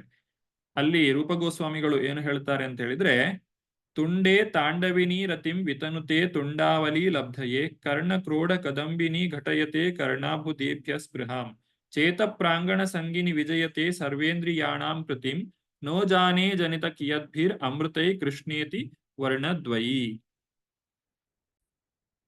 ಇದರ ಅನುವಾದ ಏನು ಅಂತ ಹೇಳಿದ್ರೆ, ಕೃಷ್ಣ ಎಂಬ 2 ಅಕ್ಷರಗಳು ಎಷ್ಟೊಂದು ಅಮೃತವನ್ನು ಸೃಷ್ಟಿಸಿವೆಯೋ ನನಗೆ ತಿಳಿಯದು. ಕೃಷ್ಣನ ಪವಿತ್ರ ನಾಮವನ್ನು ಜಪಿಸುವಾಗ ಅದು ಬಾಯಿಯಲ್ಲಿ ನರ್ತಿಸಿದಂತೆ ತೋರುತ್ತದೆ. ಆಗ ನಮಗೆ ಅನೇಕ ಬಾಯಿಗಳು ಇರಬೇಕೆಂಬ ಆಸೆಯಾಗುತ್ತದೆ. ಆ ನಾಮವು ನಮ್ಮ ಕಿವಿಗಳನ್ನು ಪ್ರವೇಶಿಸಿದಾಗ ಲಕ್ಷಾಂತರ ಕಿವಿಗಳು ಇರಬೇಕೆಂಬ ಆಸೆಯಾಗುತ್ತದೆ. ಈ ಪವಿತ್ರ ನಾಮವು ಹೃದಯದಂಗಳದಲ್ಲಿ ನರ್ತಿಸಿದಾಗ ಮನಸ್ಸಿನ ಚಟುವಟಿಕೆಗಳನ್ನು ಗೆಲ್ಲುತ್ತದೆ. ಆದ್ದರಿಂದ ಎಲ್ಲ ಇಂದ್ರಿಯಗಳು ಸ್ತಬ್ಧವಾಗುತ್ತವೆ. ನಾವು ಈ ಯಾವುದೇ ಲಕ್ಷಣಗಳನ್ನು ಹೊಂದಿಲ್ಲ. ಅಂದ್ರೆ ನಾವು ಮಾಡಿರುವಂತಹ ಪಾಪಗಳು ಇನ್ನೂ ಕೂಡ ದೂರವಾಗಿಲ್ಲ. ಹಾಗಾಗಿಯೇ ಶ್ರೀಲ ಪ್ರಭುಪಾದರು ನಮಗೆ ಹೇಳ್ತಾರೆ, ಹರೇ ಕೃಷ್ಣ ಕೃಷ್ಣ ಕೃಷ್ಣ ಹರೇ ಹರೇ, ಹರೇ ರಾಮ ರಾಮ ರಾಮ ಹರೇ ಹರೇ. ಈ ಒಂದು ಮಂತ್ರವನ್ನು ನಾವು ಪ್ರತಿನಿತ್ಯವೂ ಜಪ ಮಾಡಬೇಕು. ಆಗ ನಮ್ಮಲ್ಲಿರುವಂತಹ ಎಲ್ಲ ಪಾಪಗಳು ದೂರವಾಗಿ ಭಗವಂತನಲ್ಲಿ ನಮಗೆ ಆಸಕ್ತಿಯು ಬೆಳೆಯುತ್ತದೆ. ಭಗವಂತನ ಕುರಿತಾಗಿ ಕೇಳುವುದರಲ್ಲಿ ನಮಗೆ ಆಸಕ್ತಿಯು ಬೆಳೆಯುತ್ತದೆ. ಚೈತನ್ಯ ಚರಿತಾಮೃತದಲ್ಲಿ ಶ್ರೀ ಚೈತನ್ಯ ಮಹಾಪ್ರಭುಗಳು ಇದನ್ನು ಹೇಳ್ತಾರೆ, ಚೇತೋದರ್ಪಣ ಮಾರ್ಜನಂ. ಆ ಒಂದು ಮನಸ್ಸು ಅನ್ನುವಂತಹ ಕನ್ನಡಿಯನ್ನ ನಾವು ಶುದ್ಧಗೊಳಿಸಬೇಕು. ಹಾಗೆ ಮಾಡುವ ಮುಖಾಂತರ ನಮ್ಮ ಪಾಪಗಳನ್ನು ನಾವು ಕಳೆದುಕೊಳ್ಳಬಹುದು. ಇಲ್ಲಿ ಭೌತಿಕವಾದಂತಹ ಒಂದು ಯಾವುದೇ ವಿಚಾರವನ್ನ ನಾವು ಸಂಪಾದನೆ ಮಾಡಿದ್ರೆ ಅದನ್ನ ಸಂಪಾದನೆ ಮಾಡುವಂಥದ್ದು ಕಷ್ಟ. ಅದನ್ನ ಖರ್ಚು ಮಾಡಿದಾಗ ನಮಗೆ ಸುಖ ಅಂತ ಅನ್ನಿಸಬಹುದು, ಆದ್ರೆ ಅದು ಕಡಿಮೆಯಾಗುತ್ತದೆ. ಈಗ ಉದಾಹರಣೆಗೆ ದುಡ್ಡು ನಾವು ಸಂಪಾದನೆ ಮಾಡಬೇಕು ಅಂತ ಹೇಳಿದ್ರೆ ಕಷ್ಟಪಡಬೇಕು. ಅದರಿಂದ ನಾವು ಸುಖ ಪಡಬೇಕು ಅಂತ ಹೇಳಿದ್ರೆ ಹಣವನ್ನು ಖರ್ಚು ಮಾಡಬೇಕು. ಖರ್ಚು ಮಾಡಿದಾಗ ಹಣ ಕಡಿಮೆ ಆಗ್ತದೆ, ಮತ್ತೆ ಅದನ್ನು ದುಡಿಬೇಕು ಅಂತ ಹೇಳಿದ್ರೆ ಕಷ್ಟಪಡಬೇಕು. ಆದ್ರೆ ಇದು ಭೌತಿಕವಾದದ್ದು. ಆಧ್ಯಾತ್ಮದಲ್ಲಿ ಹೀಗಲ್ಲ. ಆಧ್ಯಾತ್ಮದಲ್ಲಿ ಹೇಗೆ ಅಂತ ಹೇಳಿದ್ರೆ, ನಾವು ಸಂಪಾದನೆ ಮಾಡಬೇಕಾಗಿರುವಂತದ್ದು ಭಗವಂತನ ಭಕ್ತಿ. ಅದು ಬಹಳ ಪ್ರಿಯವಾದಂಥದ್ದು. ಅದು ಬಹಳ ಸುಸುಖಂ ಕರ್ತುಂ ಅವ್ಯಯಂ, ಭಗವದ್ಗೀತೆಯಲ್ಲಿ ಹೇಳಿದ ಹಾಗೆ ನಮಗೆ ಬಹಳ ಆನಂದವನ್ನು ಕೊಡುವಂತಹ ಒಂದು ಕ್ರಿಯೆಯಾಗಿದೆ. ಹಾಗೆ ಆನಂದದಿಂದ ನಾವು ಅದನ್ನು ಸಂಪಾದನೆ ಮಾಡಿದ ಮೇಲೆ ಅದರಿಂದ ನಮಗೆ ಅತ್ಯಂತ ಹೆಚ್ಚಿನ ಒಂದು ಸಂತೋಷ ದೊರಕುತ್ತದೆ. ಮತ್ತೆ ಅದನ್ನು ನಾವು ಯಾವತ್ತೂ ಕೂಡ ಕಳೆದುಕೊಳ್ಳಬೇಕಾಗಿಲ್ಲ. ಸುಖ ಪಡುವಾಗ ಅದು ಕಡಿಮೆಯಾಗುವುದಿಲ್ಲ. ಅದನ್ನು ಸಂಪಾದನೆ ಮಾಡಲಿಕ್ಕೆ ಕಷ್ಟಪಡಬೇಕಾಗಿಲ್ಲ. ಈ ರೀತಿಯಾಗಿ ಆ ಭಗವಂತನ ಮಹಿಮೆಗಳನ್ನ ನಾರದ ಮುನಿಗಳು ಸಂಕ್ಷಿಪ್ತವಾಗಿ ವೇದವ್ಯಾಸರಿಗೆ ತಿಳಿಸಿಕೊಡ್ತಾ ಇದ್ದಾರೆ. ಇದನ್ನು ನಾವು ಇಲ್ಲಿ ತಿಳಿದುಕೊಂಡಿದ್ದೇವೆ. ಇನ್ನು ಮುಂದಿನ ಒಂದು ಶ್ಲೋಕದಲ್ಲಿ ನಾರದ ಮುನಿಗಳು ಇನ್ನೂ ಒಂದು ಮಹತ್ವವಾದಂತಹ ವಿಚಾರವನ್ನ ತಿಳಿಸ್ತಾರೆ. ಏನು ಅಂತ ಹೇಳಿದ್ರೆ, ಒಂದು ವೇಳೆ ಒಬ್ಬ ವ್ಯಕ್ತಿ ಈ ಭಕ್ತಿ ಕಾರ್ಯವನ್ನ ಏನು ಈಗ ವಿವರಿಸಿದ್ದಾರೆ ಅದನ್ನ ಸ್ವೀಕಾರ ಮಾಡಿಯೂ ಕೂಡ ಅದರಲ್ಲಿ ಆತನು ಯಶಸ್ಸನ್ನ ಪಡೆದೇ ಇದ್ರೂ ಕೂಡ ಅದರಲ್ಲಿ ಯಾವುದೇ ವ್ಯರ್ಥ ಇಲ್ಲ, ಅದರಲ್ಲಿ ಯಾವುದೇ ನಷ್ಟ ಇಲ್ಲ. ಆದ್ರೆ ಯಾವ ವ್ಯಕ್ತಿ ತಾನು ಸರಿಯಾಗಿ ಇದನ್ನ ಮಾನವ ಜನ್ಮವನ್ನ ಬಳಸಿಕೊಳ್ಳುವುದಿಲ್ಲ, ಭಕ್ತಿಯನ್ನ ಮಾಡುವುದಿಲ್ಲ, ಆದ್ರೆ ಬೇರೆಲ್ಲವನ್ನು ಕೂಡ ಸಂಪಾದನೆ ಮಾಡ್ತಾನೆ, ಅವನು ಒಳ್ಳೆ ಹೆಸರು ಸಂಪಾದನೆ ಮಾಡ್ಬೋದು, ದುಡ್ಡು ಸಂಪಾದನೆ ಮಾಡ್ಬೋದು, ಅದೆಲ್ಲವೂ ಇದ್ದು ಭಕ್ತಿ ಇಲ್ಲದೆ ಹೋದ್ರೆ ಅವನ ಜೀವನ ಸಾರ್ಥಕ ಆಗುವುದಿಲ್ಲ. ಅಂದ್ರೆ ಜೀವನದಲ್ಲಿ ಭಗವಂತನ ಭಕ್ತಿ ಇಲ್ಲದೆ ಹೋದ್ರೆ ಬೇರೆ ಎಲ್ಲವೂ ಇದ್ದು ವ್ಯರ್ಥ. ಬೇರೆ ಎಲ್ಲವೂ ಇದ್ದು ಭಕ್ತಿ ಇಲ್ಲದೆ ಇದ್ರೆ ಜೀವನ ವ್ಯರ್ಥವಾಗ್ತದೆ. ಯಾವುದೂ ಇಲ್ಲದೆ ಇದ್ರೂ ಭಗವಂತನ ಭಕ್ತಿ ಒಂದು ಇದ್ರೆ ಸಾಕು, ಅದರಿಂದ ಜೀವನವನ್ನ ಸಾರ್ಥಕಗೊಳಿಸಿಕೊಳ್ಳಬಹುದು. ಈ ರೀತಿ ಆ ಭಗವಂತನ ಭಕ್ತಿ ಕಾರ್ಯ, ಭಕ್ತಿ ಸೇವೆ ಅನ್ನುವಂಥದ್ದು ಎಷ್ಟು ಮುಖ್ಯ ಅನ್ನುವುದನ್ನ ಇಲ್ಲಿ ನಾರದ ಮುನಿಗಳು ತಿಳಿಸ್ತಾರೆ. ತ್ಯಕ್ತ್ವಾ ಸ್ವಧರ್ಮಂ ಚರಣಾಂಬುಜಂ ಹರೇರ್ ಭಜನ್ನ ಪಕ್ಕೋತಪತೆತ್ತತೋ ಯದಿ ಯತ್ತಕ್ವಾ ಅಭದ್ರಮಭೂತಮುಷ್ಯ ಕಿಂ ಕೋವಾರ್ಥ ಆಪ್ತೋ ಭಜತಾಂ ಸ್ವಧರ್ಮತಃ. ಭಗವಂತನ ಭಕ್ತಿ ಸೇವೆ ಮಾಡುವ ಸಲುವಾಗಿ ತನ್ನ ಲೌಕಿಕ ವೃತ್ತಿಯನ್ನು ಬಿಟ್ಟುಕೊಟ್ಟ ವ್ಯಕ್ತಿಯು ಕೆಲವೊಮ್ಮೆ ಇನ್ನೂ ಅಪಕ್ವವಾದ ಸ್ಥಿತಿಯಲ್ಲಿ ಇರುವಾಗ ಪತಿತನಾಗಬಹುದು. ಆದರೂ ಅವನು ವಿಫಲನಾಗುವ ಅಪಾಯವಿಲ್ಲ. ಇದಕ್ಕೆ ಪ್ರತಿಯಾಗಿ ಭಕ್ತನಲ್ಲದ ವ್ಯಕ್ತಿ ತನ್ನ ಲೌಕಿಕ ವೃತ್ತಿಯಲ್ಲಿ ಪೂರ್ಣವಾಗಿ ನಿರತನಾಗಿದ್ದರೂ ಅದರಿಂದ ಯಾವುದೇ ಪ್ರಯೋಜನವೂ ಇರುವುದಿಲ್ಲ. ಇದು ನಾರದ ಮುನಿಗಳು ವೇದವ್ಯಾಸರಿಗೆ ತಿಳಿಸ್ತಾ ಇರುವಂಥದ್ದು.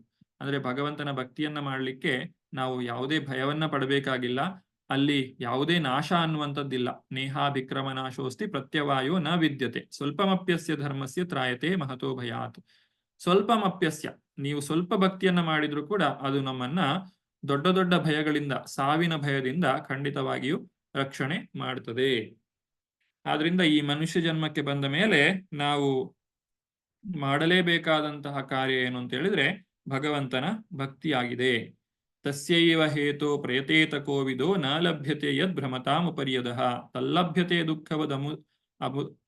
ತಲ್ಲಭ್ಯತೆ ದುಃಖವದನ್ಯತಾ ಸುಖಂ ಕಾಲೇನ ಸರ್ವತ್ರ ಗಭೀರ ರಂಭಸ. 18ನೇ ಶ್ಲೋಕ ಅನುವಾದ.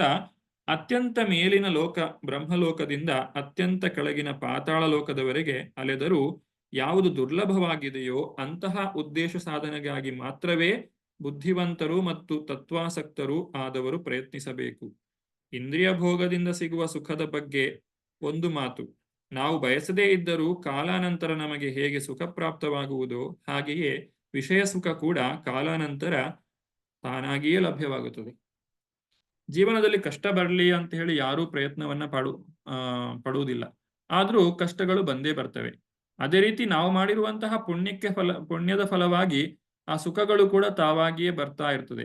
ಅದಕ್ಕೋಸ್ಕರ ವಿಶೇಷವಾಗಿ ಪ್ರಯತ್ನ ಪಡುವಂತಹ ಅಗತ್ಯ ಇರುವುದಿಲ್ಲ. ಆದ್ರೆ ನಾವು ಪ್ರಯತ್ನವನ್ನ ಪಡಬೇಕಾಗಿರುವುದು ಯಾವುದು?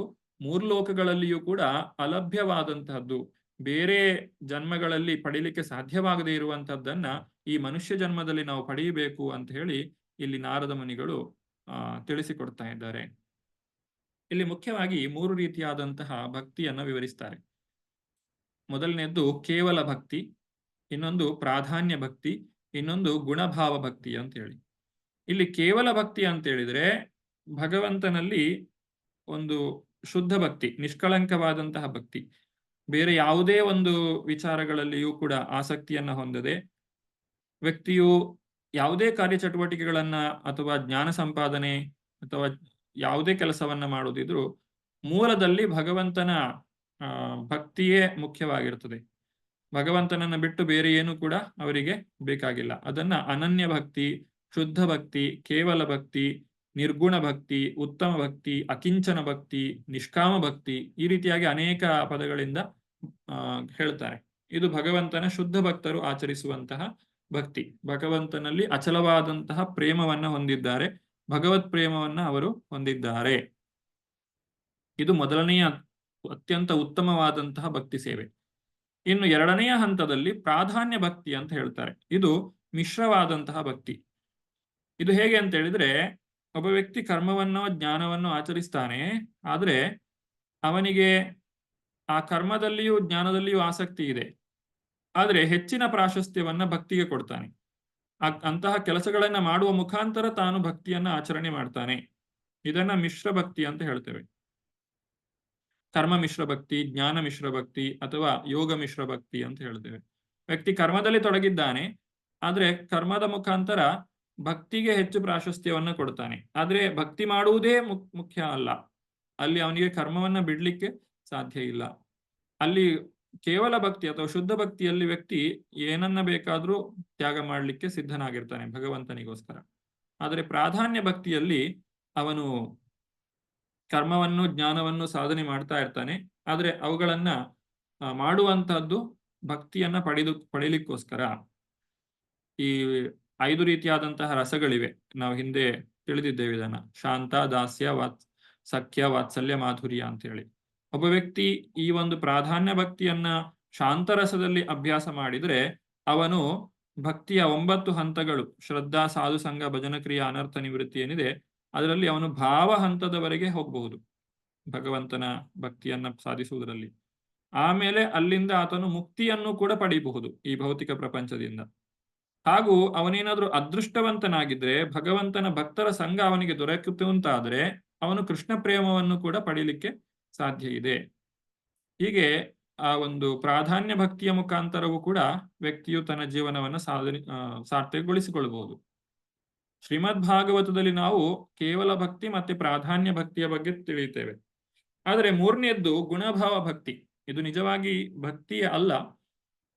ಇಲ್ಲಿ ಏನು ಅಂತ ಹೇಳಿದ್ರೆ, ನಾನು ಮಾಡುವ ಕೆಲಸ ಸಫಲತೆಯನ್ನು ಹೊಂದಬೇಕು ಅನ್ನುವಂತಹ ಉದ್ದೇಶದಿಂದ ವ್ಯಕ್ತಿಯು ಭಕ್ತಿಯನ್ನ ಮಾಡ್ತಾನೆ.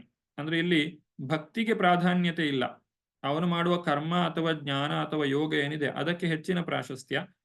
ಆದ್ರೆ ಅದು ಸಫಲತೆಯನ್ನ ಬರಬೇಕು ಅಂತ ಹೇಳಿದ್ರೆ ಅದಕ್ಕೆ ಸ್ವಲ್ಪ ಭಕ್ತಿ ಅನ್ನುವಂಥದ್ದು ಬೇಕಾಗ್ತದೆ. ಅದಕ್ಕೋಸ್ಕರ ಅವನು ಸ್ವಲ್ಪ ಭಕ್ತಿ ಕಾರ್ಯವನ್ನ ಮಾಡ್ತಾನೆ. ಇದು ಭಕ್ತಿಗೆ ಪ್ರಾಧಾನ್ಯತೆ ಇಲ್ಲದೆ ಇರುವಂತಹ ಮಿಶ್ರ ಭಕ್ತಿ ಅಂತ ಹೇಳಿ. ಈಗ ನಾವು ಹಿಂದಿನ ಪ್ರಾಧಾನ್ಯ ಭಕ್ತಿಯನ್ನ ಹಾಲಿಗೆ ನಾವು ನೀರನ್ನ ಹಾಕಿದ್ರೆ ಆ ಹಾಲಿನ ಒಂದು ಗುಣಮಟ್ಟ ಹೇಗೆ ಕಡಿಮೆ ಆಗ್ತದೆ ಅದಕ್ಕೆ ಹೋಲಿಸಿದ್ರೆ, ಗುಣಭಾವ ಭಕ್ತಿಯನ್ನ ನೀರಿಗೆ ಹಾಲನ್ನ ಸುರಿದ್ರೆ ಅದು ಎಷ್ಟು ಕಡಿಮೆ ಗುಣಮಟ್ಟವನ್ನು ಹೊಂದಿರುತ್ತದೆ ಅನ್ನೋದಕ್ಕೆ ನಾವು ಹೋಲಿಸಬಹುದು. ಹೀಗೆ ಗುಣಭಾವ ಭಕ್ತಿಯಲ್ಲಿ ವ್ಯಕ್ತಿಯು ತಾನು ಮಾಡುವಂತಹ ಕರ್ಮಕ್ಕೆ ಹೆಚ್ಚು ಪ್ರಾಶಸ್ತ್ಯವನ್ನ ಕೊಡ್ತಾನೆ, ಜ್ಞಾನಕ್ಕೆ ಹೆಚ್ಚು ಪ್ರಾಶಸ್ತ್ಯವನ್ನ ಕೊಡ್ತಾನೆ, ಅವನಿಗೆ ಭಕ್ತಿಯೋಗದ ನಿಜವಾದಂತಹ ಪ್ರಯೋಜನ ಅದು ದೊರಕುವುದಿಲ್ಲ. ಕರ್ಮ, ಜ್ಞಾನ, ಯೋಗ ಇದರಲ್ಲಿ ಯಶಸ್ಸನ್ನ ಪಡೆಯಬೇಕು ಅನ್ನುವಂಥ ಉದ್ದೇಶದಿಂದ ಭಕ್ತಿಯನ್ನ ಒಂದು ವಸ್ತುವಾಗಿ ಬಳಸ್ತಾನೆ ವಿನಃ ಭಗವಂತನಲ್ಲಿ ಅವನಿಗೆ ಪ್ರೀತಿಯು ಇರುವುದಿಲ್ಲ. ಯಾವುದು ಕೂಡ ಭಕ್ತಿ ಇಲ್ಲದೆ ಇದ್ರೆ ಒಂದು ಫಲವನ್ನು ಕೊಡ್ಲಿಕ್ಕೆ ಸಾಧ್ಯ ಇಲ್ಲ. ಅದಕ್ಕೋಸ್ಕರ ಅವರು ಭಕ್ತಿಯನ್ನ ಮಾಡ್ತಾರೆ ವಿನಃ ಅವರಿಗೆ ನಿಜವಾದಂತಹ ಭಗವತ್ ಪ್ರೇಮ ಇರುವುದಿಲ್ಲ. ಇದನ್ನ ಭಕ್ತಿ ಮಿಶ್ರ ಕರ್ಮ, ಭಕ್ತಿ ಮಿಶ್ರ ಜ್ಞಾನ, ಭಕ್ತಿ ಮಿಶ್ರ ಯೋಗ ಅಂತ ಹೇಳಿ ಕರೀತಾರೆ. ಇದು ಕೂಡ ವ್ಯಕ್ತಿಗೆ ಮುಕ್ತಿಯನ್ನ ನೀಡಲಿಕ್ಕೆ ಸಾಧ್ಯವಾಗುತ್ತದೆ. ಆದ್ರೆ ಶ್ರೀಮದ್ ಭಾಗವತದಲ್ಲಿ ನಾವು ಕೇವಲ ಭಕ್ತಿ ಮತ್ತೆ ಪ್ರಾಧಾನ್ಯ ಭಕ್ತಿಯನ್ನ ಮಾತ್ರ ಕಾಣ್ತೇವೆ, ಗುಣಭಾವ ಭಕ್ತಿಯನ್ನ ಕಾಣುವುದಿಲ್ಲ.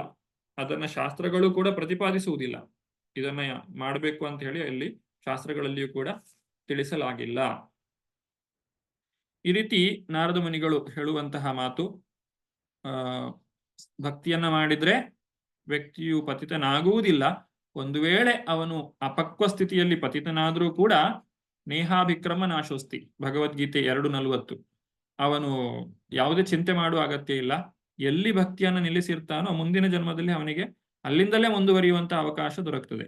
ಉದಾಹರಣೆಗೆ ಸಣ್ಣ ಮಕ್ಕಳು ಕೂಡ ಸಣ್ಣ ವಯಸ್ಸಿನಲ್ಲೇ ಭಗವಂತನ ಭಕ್ತಿಯಲ್ಲಿ ಬಹಳಷ್ಟು ಆಸಕ್ತಿಯನ್ನು ಹೊಂದಿರ್ತಾರೆ. ಅದು ಯಾಕೆ ಅಂತ ಹೇಳಿದ್ರೆ ಅವರು ಹಿಂದಿನ ಜನ್ಮದಲ್ಲಿ ಭಕ್ತಿಯನ್ನು ಮಾಡಿದ್ದಾರೆ. ಪತಿತನಾದ್ರೂ ಕೂಡ ಪರವಾಗಿಲ್ಲ. ಶ್ರೀಲ ಪ್ರಭುಪಾದರ ಭಕ್ತರು ಒಬ್ಬರು, ಶಿಷ್ಯರೊಬ್ಬರು, ಶ್ಯಾಮ್ ಸುಂದರ್ ಪ್ರಭು ಅಂತ ಹೇಳಿ, ಅವರು ಒಂದು ಪುಸ್ತಕವನ್ನು ಬರೆದಿದ್ದಾರೆ, chasing the rhinos with the Swami ಅಂತ ಹೇಳಿ. ಅಂದ್ರೆ ಒಂದು ಘೇಂಡಾಮೃಗವನ್ನ ಬೇಟೆಯಾಡುವಂಥದ್ದು.